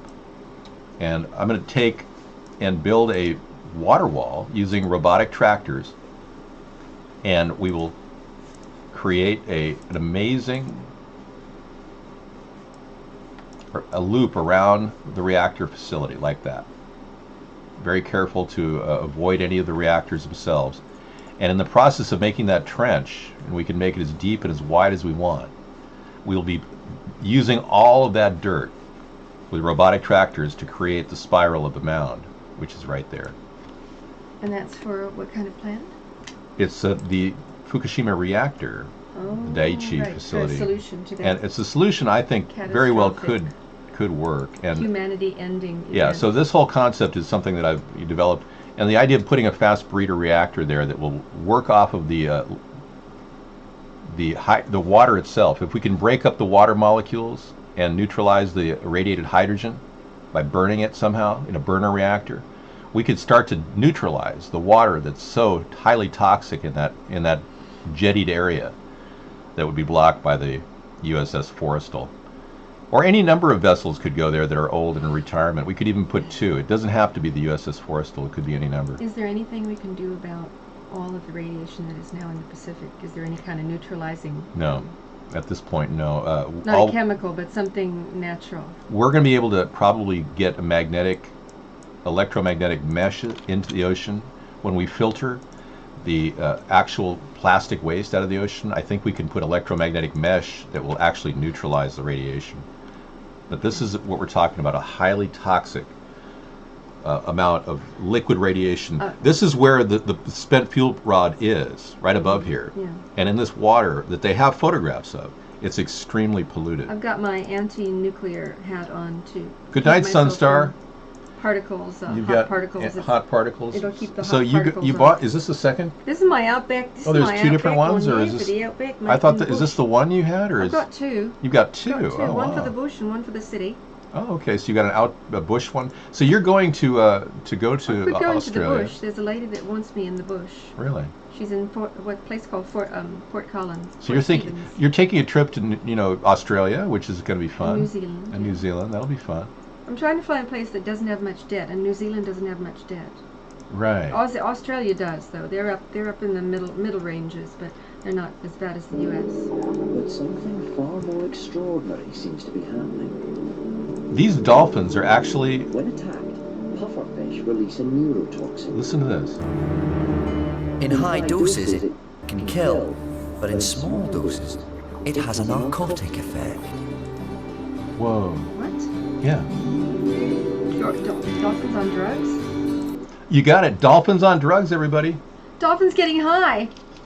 Check it out. Check it out. What are they doing? Like releasing some? Yeah, they bump into the pufferfish, and the pufferfish releases this. Oh my God! This is how they get their hits. Yeah. So this even. Is like, yeah. I think they've got the brain the size of a human. You know. They do, and so they get high. Probably, they get high. Getting high, like the humans like to. They want to all avoid pain. And I think the dolphins are trying to kill the pain of reality that we're killing off the ocean. They have a feeling that something's wrong in the ocean. They have a real strong feeling because they are feeling mammals, and I'm sure they know that something's coming. I know. There is something coming. Know. I sense something. You know, I recently released this amazing statistic about, it's shocking, 27 million marine mammals will actually die because of the testing in the Atlantic and the Pacific Ocean by our government. The testing, you mean all of the sonar testing, all the munitions testing. They're doing torpedoes, the whole thing. And I'm going to possibly go live with a family in Tonga, that's Tonga, that are actually swimming with the whales. Their business is a business called Swimming with the Whales. Wow. And you can go out there, and these whales are still alive. But these people probably have no idea, David, about what's going on. And if I go there and I say the wrong thing, I might get the old booteroo. Well, that's what I'm saying. I wouldn't go to an isolated area. Yeah. Well, it is a remote island, but you know, we're rather remote where we are too. We're kind of remote. Well, not really. We have about 50,000 people in the immediate area. I mean, all of which could easily, you know. David doesn't like me to go to remote areas. I like being in a centrally located area. Look at this article here. If you guys want to check out some bizarre reading, I'll give you a tour of it right now. This is the NBC News report. 27 million marine mammals may be impacted by the Navy practice in our area and on the East Coast.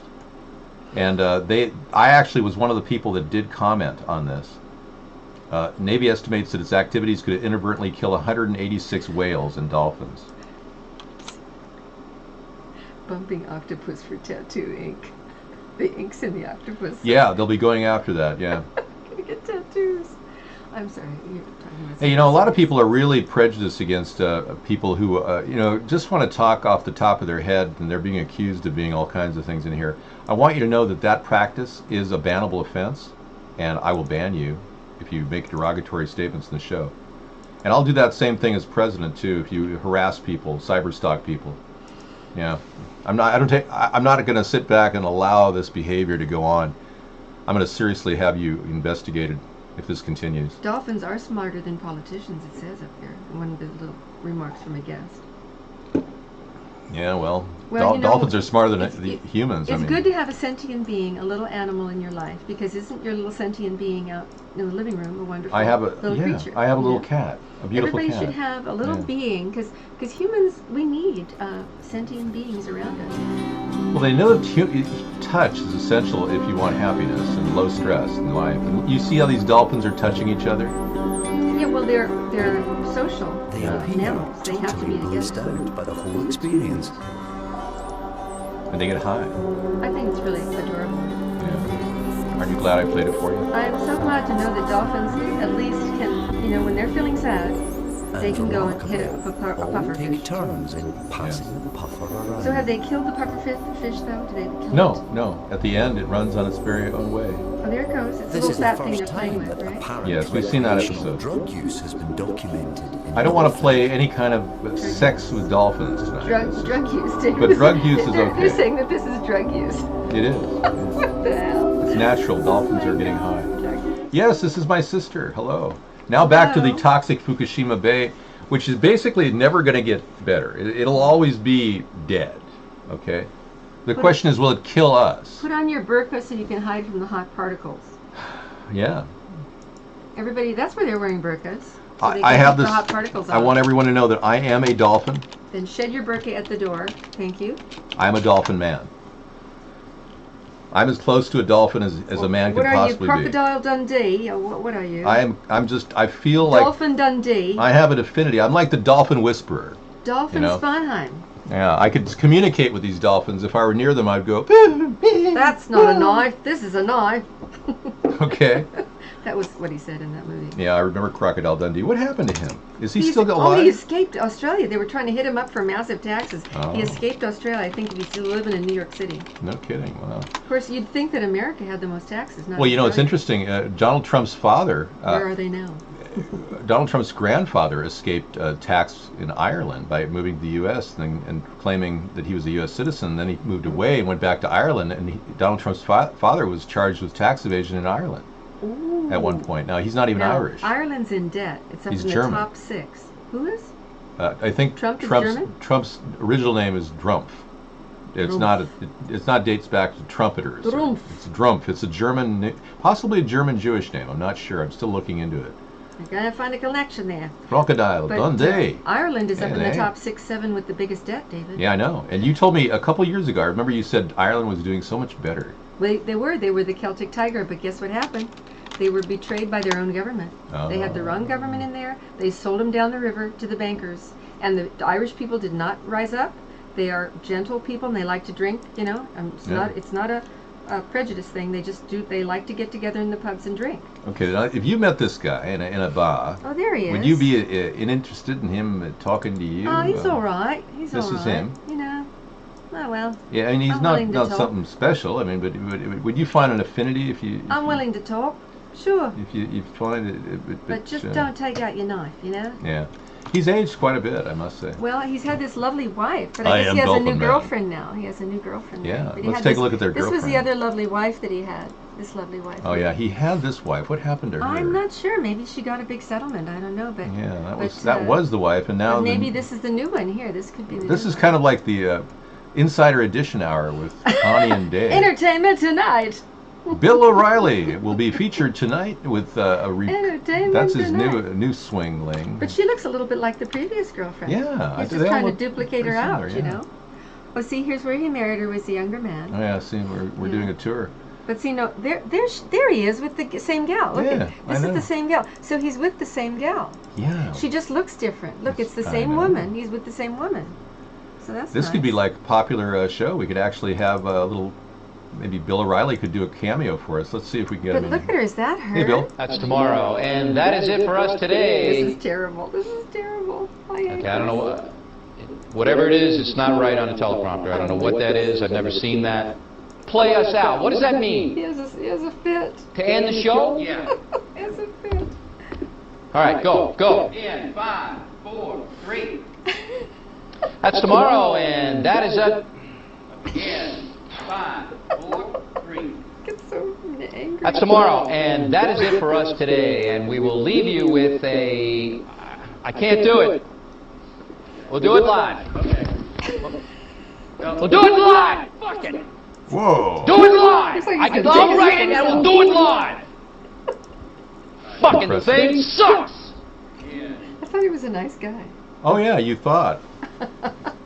She thought he was a nice guy. No, I knew he wasn't a nice guy, but he's written some books and children just love him. He shows this little boy is holding up his books going, I love your book, Mr. O'Reilly. You know, a lot of people don't recognize that I'm actually towing the ball for all the people asking questions about what's happening in the environment, what's going on around the world, like in Daiichi. I would love to be president, and You're I'll the tell you, go-to guy. the only way I'm going to become president is if you, the American people, actually help me. And if it isn't coming from the American people, it's not going to happen. So Here's the hat. at least I'm trying. Toss And your I'm not even gold and asking silver in for the hat. I'm not even asking for donations because I'm here to protect the grid. I'm here to protect the grid and you know, ultimately survive personally. Yeah. Anything I can do. So if you guys can become self-sustaining and build your own small, tiny house and come up with something that you can live on, all the more power to you. And I don't want any state like Colorado telling you you can't do water catchment. And the reality is that people come in here asking me questions every night about policies that are completely from a police state perspective, and I don't want a police state either. So as we fight the police state, we get these hardline idiots, neocons, right-wingers, white supremacists coming in here attacking me. And then I get the left-wing commies and socialists coming and attacking me saying, could you just stop running so that Bernie Sanders can win? I can't make out if that's the same woman as this woman. We're still looking at another one. Hang on. Look at, see, she's gotten We're doing a larger. little inside edition It's like comparison. she grew. It's like she got double the size, but the same sort of face. I think it's the same person. I think it's the same event. woman, but she got her breasts done and her face done. You know.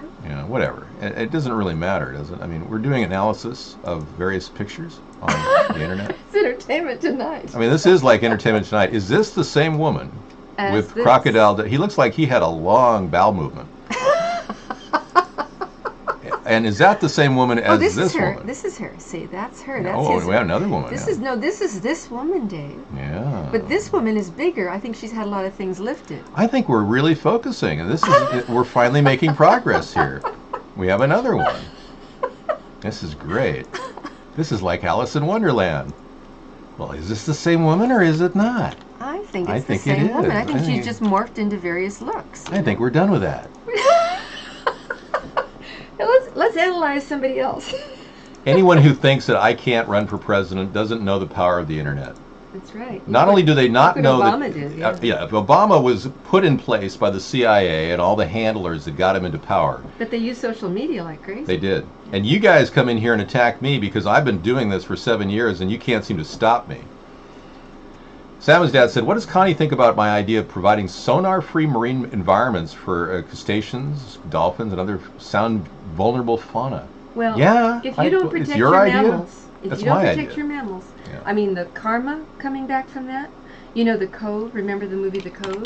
They just tried to type, and that's not type in, but I forgot the name of the town, but in the Cove they were killing the dolphins. That's what the movie was about. And they just tried to kill the other day, and guess what happened, Dave? Oh, what happened? No dolphins showed up. No dolphins, they're all dead. They told each other all over the ocean never to go near that little town where they kill dolphins once a year. Yep. I mean, the word got out because they sonar. Well, you know, our area right here where we live, Penn Cove, is world famous for its mussels, okay? We have Penn Cove mussels, you get them in restaurants around the world, but Penn Cove is also this place where Shamu, the killer whale, was first acquired. In fact, the guy that took Shamu literally killed off all of the whales in our area, so they will never come back. We'll never get a killer whale back. Why isn't that man in jail? And we got such nice guys sitting in jail right now. He managed to kill them all off. I mean, no offense, but there are some nice guys sitting in jail that are innocent. So our area right here that you're looking at used to be a... This is the guy that did it. Money Grover. And he apologized. He apologized really for his helpful. behavior, but he literally was the guy. He's a I'm sorry. He's a I'm psychopath. sorry. Yeah. I'm sorry. Oh, I'm sorry. An entire pod of killer whales used to come into our little cove every year to mate and to spawn. And here I am, David Sponheim, trying to save the missing, the lost They call me Spawn. pod. Well, yeah, you're When I was a teacher, they said, "Hey, Spawn." That's right, Connie Sponheim. But anyone who comes in here questioning my run for the presidency and my integrity has no idea of the power of the internet. No. I am building an audience every night by doing this, and you guys are helping. And it's ultimately going to help me get the mainstream media attention I will need when I turn 82. If a car pulled up and said, "You are now president, please get in," well, my brother would be in there and doing the right thing for the country. Yeah. Save America. The new Donald Trump sticker, I just saw it on the back of a car. Save America, vote for Donald Trump, by the way. We need stickers that I can put on the back of my car for you. Yeah, we do have them, and I'll bring you right there. The stickers you can download them right now. Yeah, I don't have to run from anybody. I can put a sticker on my car. Please don't talk about Donald Trump in my show. I appreciate it. You were talking about him before. No, I don't. I only talk about him in a derogatory way. Oh, and no, not at all. You just cited a bumper sticker for Barack Obama when I have a bumper sticker right on our site, right here. Okay. That I'm surprised you haven't seen, but I guess you'd have to go to our website. I have seen it. You can actually print out our poster. I haven't printed Join it. the voter revolt. And it's designed to attract people, but the bumper sticker is right here, and it's very simple. It's America's Third Party. Now Donald Trump has basically he made the pledge he's not going to run as an independent, so your chance to actually break out of the Democratic or the Republican Party is now. And getting this bumper sticker for $4, folks, at Cafe Press is one way you can do it. And that's all I'm saying. I have a bumper sticker, that's right. So anybody who questions what we're doing, you'll notice I ban people that come in here systematically. Well, one of the reasons why I do that is because I have a list of permaban names from way back, literally, and I've had to permaban these people. And whenever I used to unban people on our show, but now when I permaban, it's a permanent ban. Who is the woman somebody's asking? I'm his sister. I'm his sister Connie. Someone's just saying, who is the woman? Yeah, my sister. So here I have a permaban list of over 60 of the same people. literally.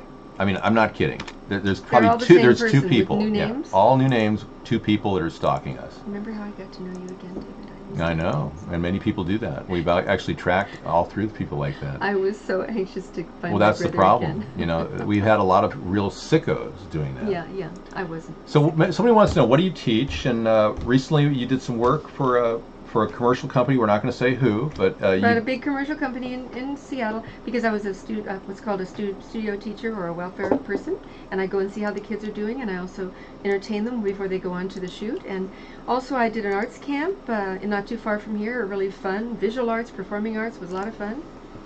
So now I'm going off on some travels to see what other parts of the world look like. Because I saved my money.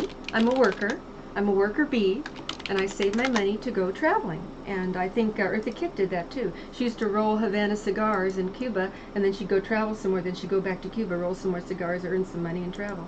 Yeah. D.T. Laura is having a birthday. Did you have something to eat that's fun that you'd like to talk about, D.T. Laura? You brought me back a food item from a restaurant you went to where you had lobster. Yeah, I had lobster. I gave him lobster, crab, and 3 types of curry in a sauce with coconut milk and vegetables and brown rice. Really healthy stuff. The lobster was separate, and what I did was I turned it into a lobster stroganoff, a seafood stroganoff. Yeah. And I made that for tonight. I haven't even told Sarah about it. I should tell her. Shall I go tell her? If you want to, or I could. I'll go tell her you that could talk for a stroganoff second if you want to talk to the chat. You should talk. You should go connect with her. I'll sit here. I'll be answer right a couple there. questions, Yeah. and I won't get insulted by any of the whatever stuff. Yeah. Okay. So there's the United States, and that's on the grid. We're on the grid. Now, many of you are trying to get off the grid, but it's the administration's focus to make sure everybody's on the grid. Guess why? So that they can make money off of us. That's why they're really dead set against people going off the grid. So those of you that want to do solar panels, water catchment, all the things that, septic that you have to do to be on your own, to be independent, it's not too late. You can try it. In Eastern Washington, I know of a few people that have homes and they're totally off the grid. But,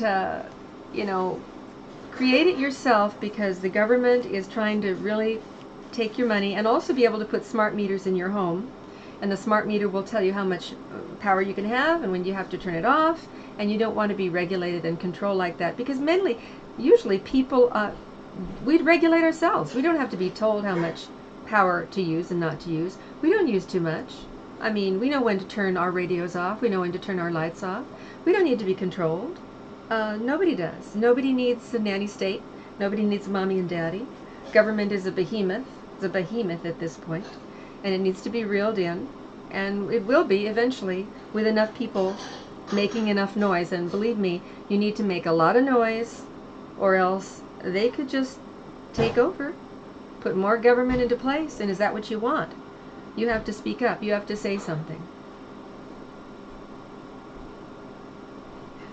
So anyway, I'm reading some of these things. Nobody needs a nanny state. Yeah, well, maybe you don't know what that is, but that's when everything's taken care of. You can sit back and be on the dole. You can have an EBT card, and here's your seat back, Dave.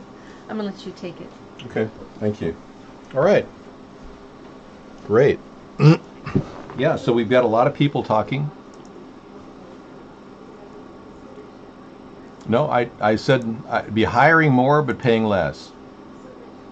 We're going to save the economy by cutting back on expensive salaries. There's over 77,000 U.S. federal employees making $170,000 a year.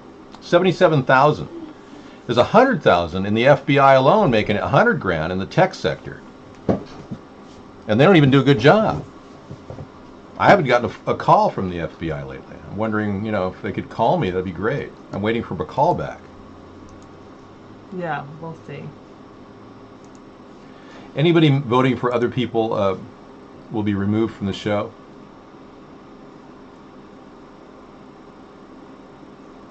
No. Yeah, it's pretty amazing.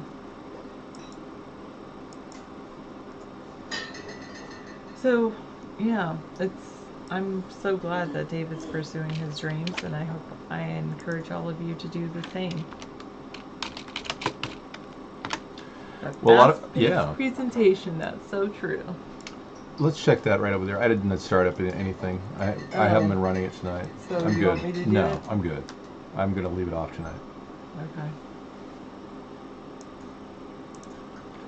I'm going to take people out of there. I just have to, literally have to clean up Oh yeah, absolutely. the show after leaving for just 2 minutes in the show.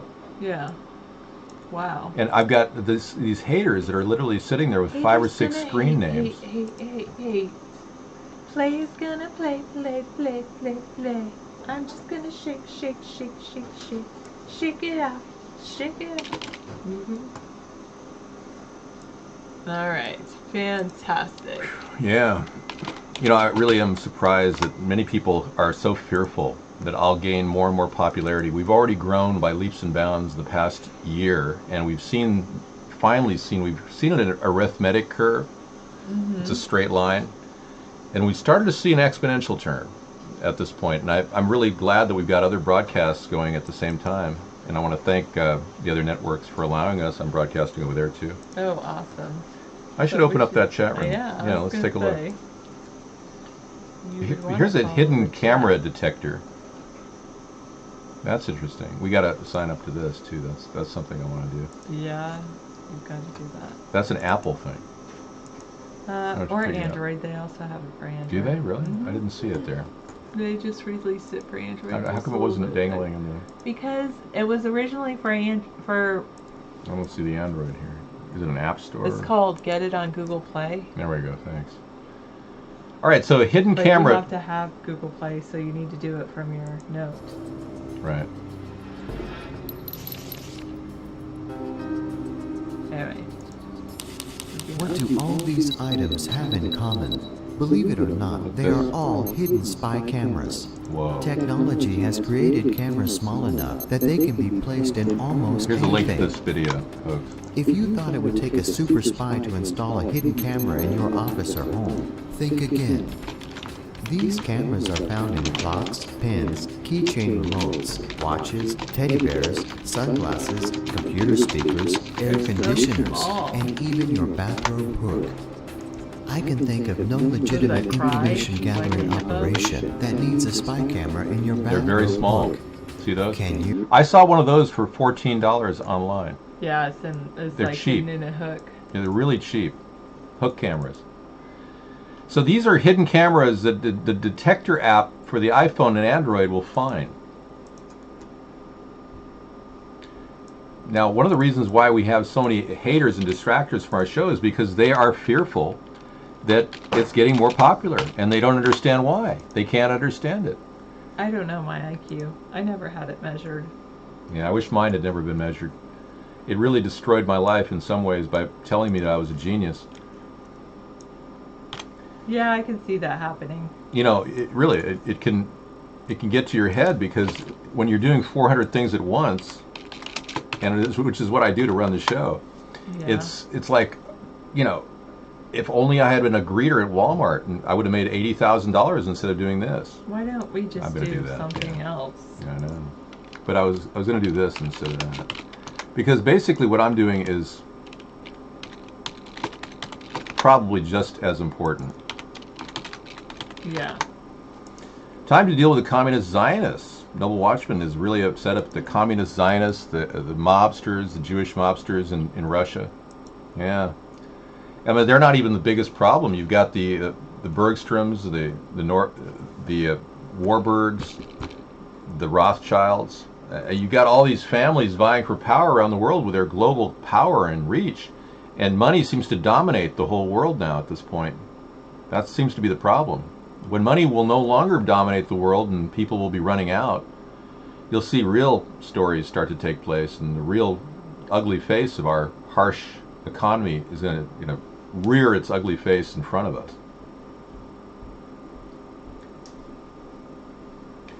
Yes, I do have a problem with money. I really would love to see more people earn money, and people who really earn a lot of money earn less money. That's my biggest problem. I just don't like disparity. Thank you. I made it in the microwave. It should be ready. I made Sarah a lobster bisque seafood. Yeah, I had some. I made her a lobster seafood strudel, or not a strudel, stroganoff. Thank you. Seafood strudel, that'd be interesting. Yeah, and then a curry dish. It's kind of fun when you work with ingredients that somebody brings you from a restaurant that they paid $69 for a dinner entree, you know. It's like, yeah, I'll take that lobster, thanks. Yeah, so I shaved it down. I had some crab, and I boiled some egg noodles, and I had some amazingly low-calorie coconut yogurt. It was so weird. Sarah had it in the refrigerator, so I used that, and then I had some no-calorie shredded cheese, no-fat shredded cheese. I put that in there. Amazing. Very low calorie, but incredibly tasty. Got to use dill weed. That's important when making seafood. I boiled some egg noodles, yeah. I boiled it in the water that I rinsed the vegetables off, or not the vegetables, the lobster. Yeah, I'm thinking of reviving my cooking show. I love to cook so much that I'm in the pre-production stage on a cooking show I want to develop for the internet. But that's something I can do later in life, you know. You know, I think it's not as bad as you think it is. They've heavily fluoridated the population. So it's unlikely white Christians or Zionist Americans or anybody's going to rise up in this country.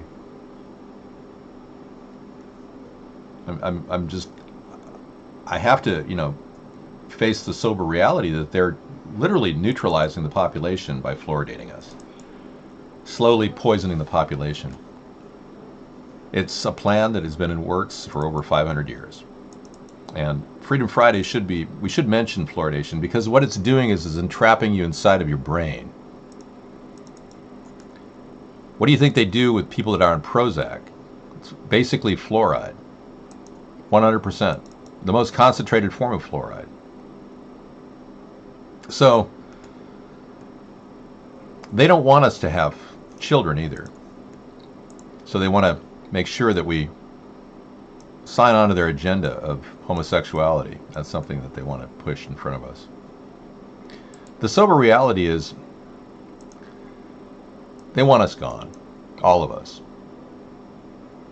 The question is, will we be able to mobilize in time to prevent them from actually implementing their devious plan? Now, Bug, we're not going to talk about Connie tonight. I know what a lot of you are up to. It's not working. Yeah, fluoride discolors your teeth as well. I know. Exactly. Same thing. Well, people choose not to produce, like me. I chose not to reproduce because I don't want to put a child at risk. This is the Surgeon General in Pennsylvania, Dr. Rachel Levine. And she is not going to have children either, because she was a he. And Rachel doesn't want to be, you know, involved. She might want to have an adopted child, but that's not to say Rachel is going to have a baby. It's not going to happen. Trancer has something. Dave, your trolls are going what? 2 in court over dark web drugs case involved Bitcoin. Whoa, yeah. Men will refuse bail at the High Court sitting in Belfast. They're gone now. Yeah, they were just taken away. Trolls have got to realize face the sober reality that if they think they're anonymous, they're not going to be anonymous much longer. That was Steven Tyler. No, it was actually Dr. Rachel Levine, the transgender. We've got other people in our society that need a place. You know, there's a guy that works at my local store who looks very much like this guy. And the store hired him, and I think that's great. But do they seriously want people to buy, you know, food at their counter when he's serving them? I really do. A guy just looks just like this guy. Could be his brother. But hey, you know, so a lot of people think, well, vote Democrat and help these poor people. Well, actually, that's killing the economy. Because these people aren't going to work. They're not going to work like I worked 3 jobs when I was a young man. They're not going to put in 80-hour weeks just to get ahead and get out of debt, save enough money to live comfortably the rest of my life. They wouldn't do that. He could be a greeter at Walmart, though. And they could take out a life insurance policy on him, and he could probably make some serious, they could make some serious money on him if he dies of AIDS or something, you know.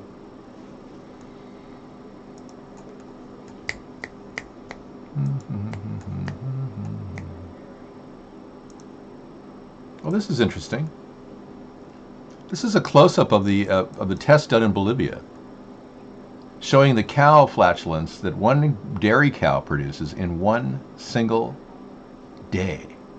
48 gallons of methane coming out of that dairy cow's ass. Yeah, you heard it. And that's worse than any of your cars. So don't listen to the Democrats claim that it's your car that's polluting. Livestock fumes are produce 5 times more greenhouse gas than any automobile. That's very explosive, yeah. So more dairy digesters dealing with the problem. But really the whole global climate thing is just a big, huge ruse. It's to basically freak you out. The Democrats want to paint a picture. They want to paint a picture that's pretty disturbing.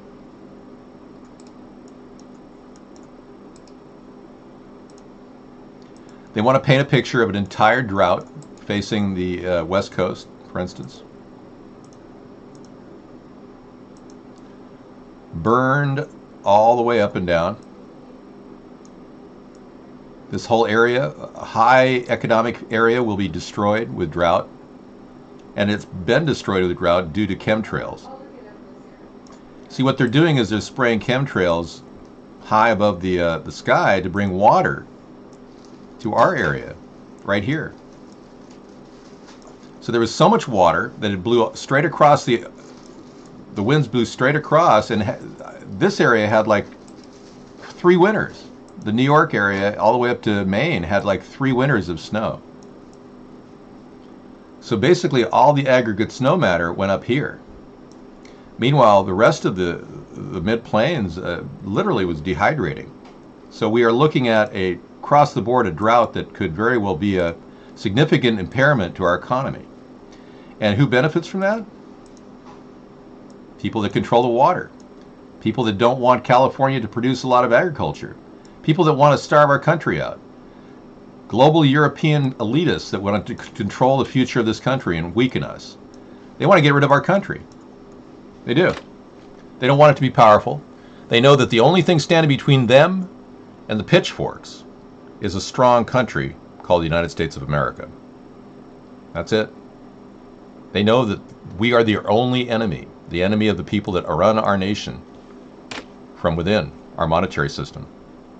So that's what we're up against, folks. You think that this is some sort of a lightweight effort to run for president? It's not. It's a constant battle to maintain a presence on the internet, despite all odds, against all naysayers. As you can see, I had to shut guest chat down. So, yeah, the guy in charge of Nestle wants all those wanting water to be charged no free water for anyone. Yeah. Nestle's been getting away with unbelievable, water use, making their filtered water in California for next to nothing. I think they paid like $5,000 or something for a massive water load. Well, that's just the beginning. Now they're trying to charge everybody for more water in California so that they don't have to worry about it. Unreal. Yeah, and there's a good reason why there's no guests here, because of the behavior of these guests. All right, so we've talked about some tragedies, some realities. They say California has a water shortage and the whole coast is the Pacific Ocean. Well, we want to create an ocean pipeline along the California coastline. So I actually have a website, oceanpipeline.com,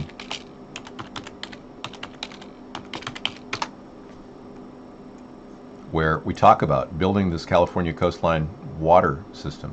Now, people have copied our site. They make it sound like their idea. There's a guy who's actually created something identical to this and claims it's his idea.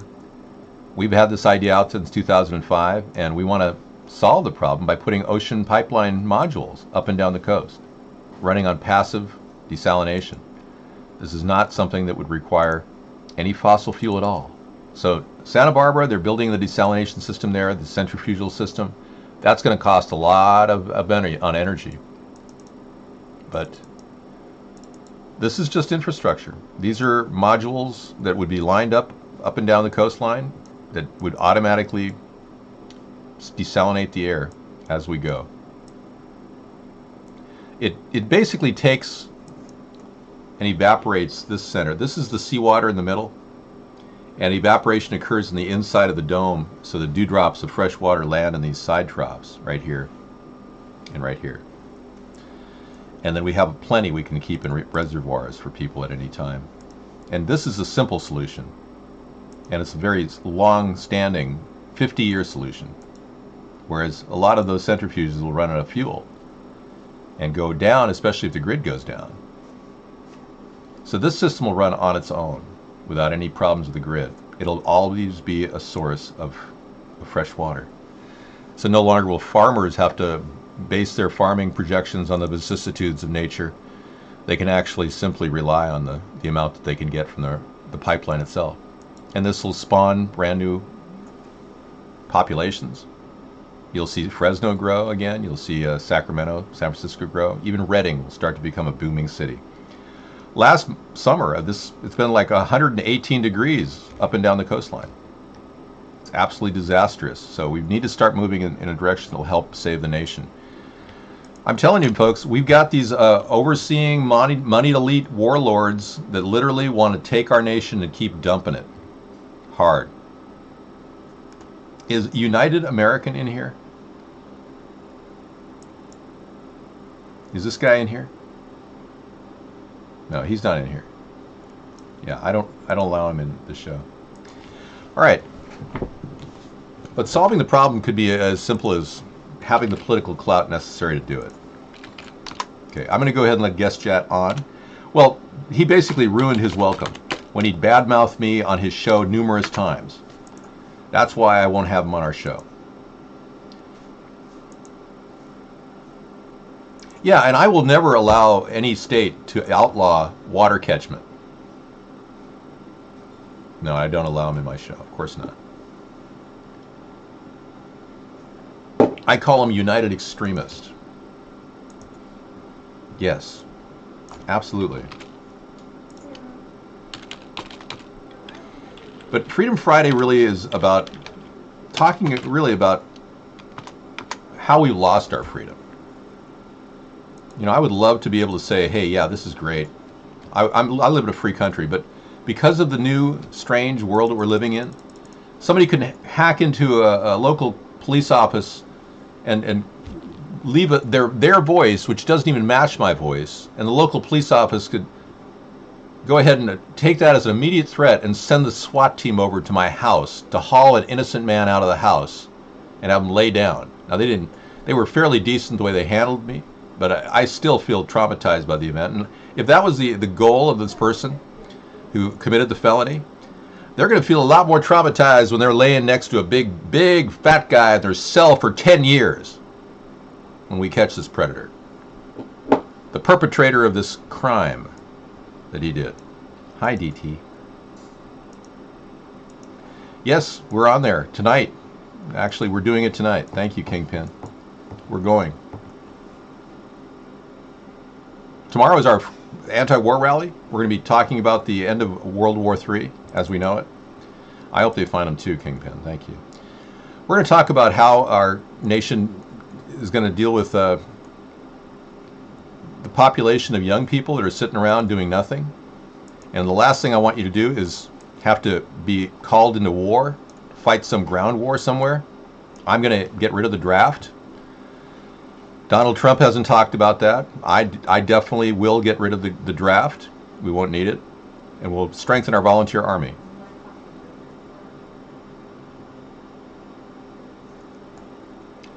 Cairo TV is here. Yeah, if you're not the real deal, you may want to change your name. Yeah. You're not allowed to just take Cairo TV's name. But right now, we're a little bit upset that Cairo TV twisted the whole story about what happened to me around to mention the blackface video. If you want to talk about the blackface video, do a show about that. Okay? But don't mix the two. It's like mixing metaphors. It's a bad practice. What we're seeing in America is a hatred for anybody who has an independent voice in politics. Thank you. I read what you said over here. You don't have to cut and paste. But talking about blackface as though it's some big issue, that's some inappropriate. Unless you want to make it a big issue, don't in any way discuss that with the other, because frankly they're two mutually exclusive ideas. Being swatted unnecessarily by a knee-jerk reaction by a local PD is the issue. Now let's talk about how you can get a lower cost education in America. One of the things I want to do, because all these other countries offer free education, is I want to make the education almost free. I want to offer a 6-week to 6-month certification program where somebody can get a job right out of that certification period, working with the private sector. That would be fantastic. Yeah, we want to partner in private sector with local training programs. So, like our idea to create solar panel installations across the country on rooftops is pretty much part of our goal to help revive the economy, and this is how we're going to do it. We will be training solar installers in a 6-week course to install it with the inverters, to make these things ready for every home that has them. And we're going to be putting them on homes for free initially, using an investment strategy called renewable energy savings bonds. Now the plan is to get the education free. We're going to be providing instructors directly from the government to work in local community colleges for a salary directly from the federal government. Well, I would say what we could do is for 1 or 2 years hire professors to videotape all of their lessons that then would be published online. And I don't necessarily know if we can make it free, but we can make it low cost. Yeah, so low then cost. People could watch the videos on their own time. Yeah. Do some practice lessons and all that. So it's more about hiring someone temporarily to produce the product that can be out there forever. Right. And then I would have to say, though, people could say charge $10 to $20 per class to actually challenge the class, so that you could take the content for free and learn it yourself for free. But if you wanted to take a test and kind of get certified, that would cost a little money. There you go. Okay, how do I know you're not going to sell out like every other candidate? Please elaborate. Sure, Moonwalker. Well, for one, I've been doing this for 7 years. We put over 7,000 hours of broadcasting into our show. Yeah, transfer, you're not allowed to do that here.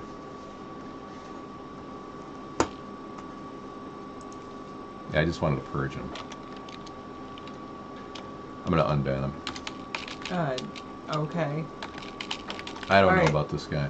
Well, I'm going to tell you how.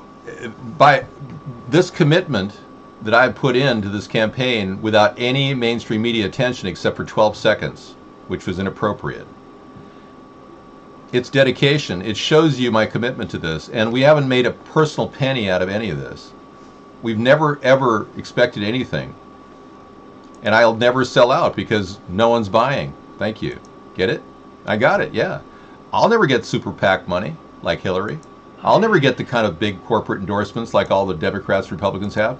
That's one of the best assets of this campaign is I am unbuyable. Now, if you don't see the way of reviving our economy with these job plans that we've talked about every night, if you don't see how we've got articulated a plan to save our economy, as well as stop the illegal alien problem from happening, and we've had this plan for 7 years.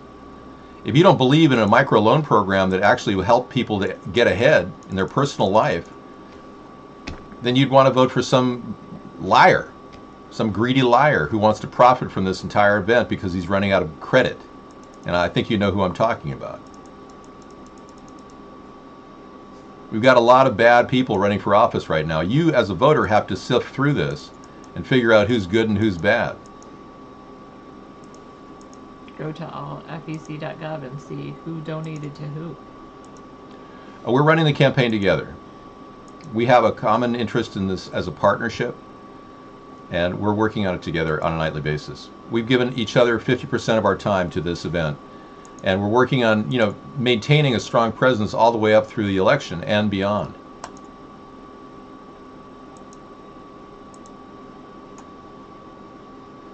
You would still have a house with a shop, and I retired and moved to the sticks. You should too. Well, I live pretty much a remote area right now, and I don't have any bills, so I'm retired. I retired when I turned 50, and essentially business dried up in my area due to the behavior of our elected officials. They basically killed business for me in this area. Hi, Mad Dog. Are you so happy it's Allura's birthday? Yeah. How are you? So we're not going to have an extremely long show tonight because we have some things to do. I'm taking David away. Well, we're going to be around, but... No, I mean, I'm just... We're going to be doing something. Having him for my own personal enjoyment. Tina, my pension will be a nominal amount of money. If I get anything at all from being a president, I'll probably end up donating most of it to charity. I'm not materialistic. I'm trying to tell you folks that because I'm not materialistic, I'm running for president. You want a crooked, greedy guy who openly admits to being greedy? I'm sure you'll find one simply by, voting for anybody else besides me. So in order to make this country a better country, to have a president and a first lady, or perhaps a vice president, whichever Sarah ends up being,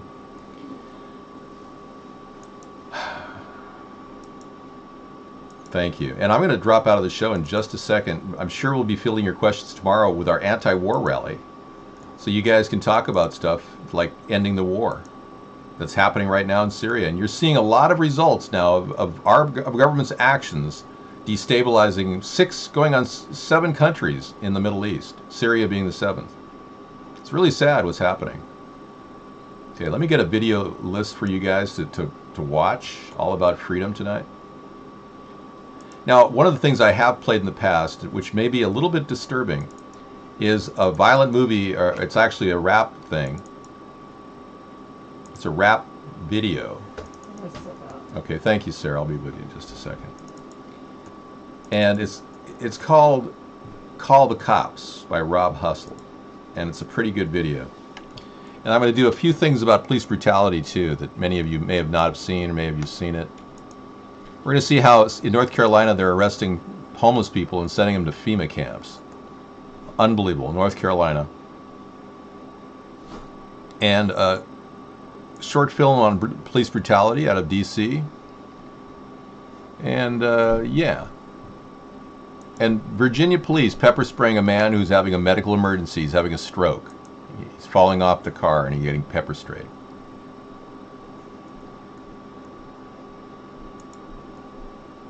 Okay, we are going ahead to eliminate Cairo TV in the show. We knew that was a fake name anyway. Yeah, and then we're going to talk about some of the more intense social issues. Like how cool it is for ex-cops to be smoking weed. That's pretty fun. We'll play that again tonight.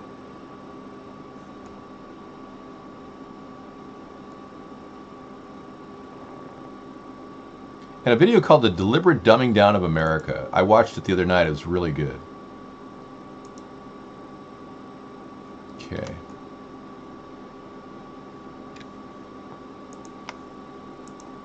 Let's see where we're at. Can't really. All right. Yeah, I'm straight, man. We're getting there. You're hanging out with hamsters? Wow. You've got a successful hamster operation going on there. Well, some hamsters are edible, you know. Right now, we don't have any. We've got a book that we'd sell you for $100 if you want an autographed book. It's the number 4 copy.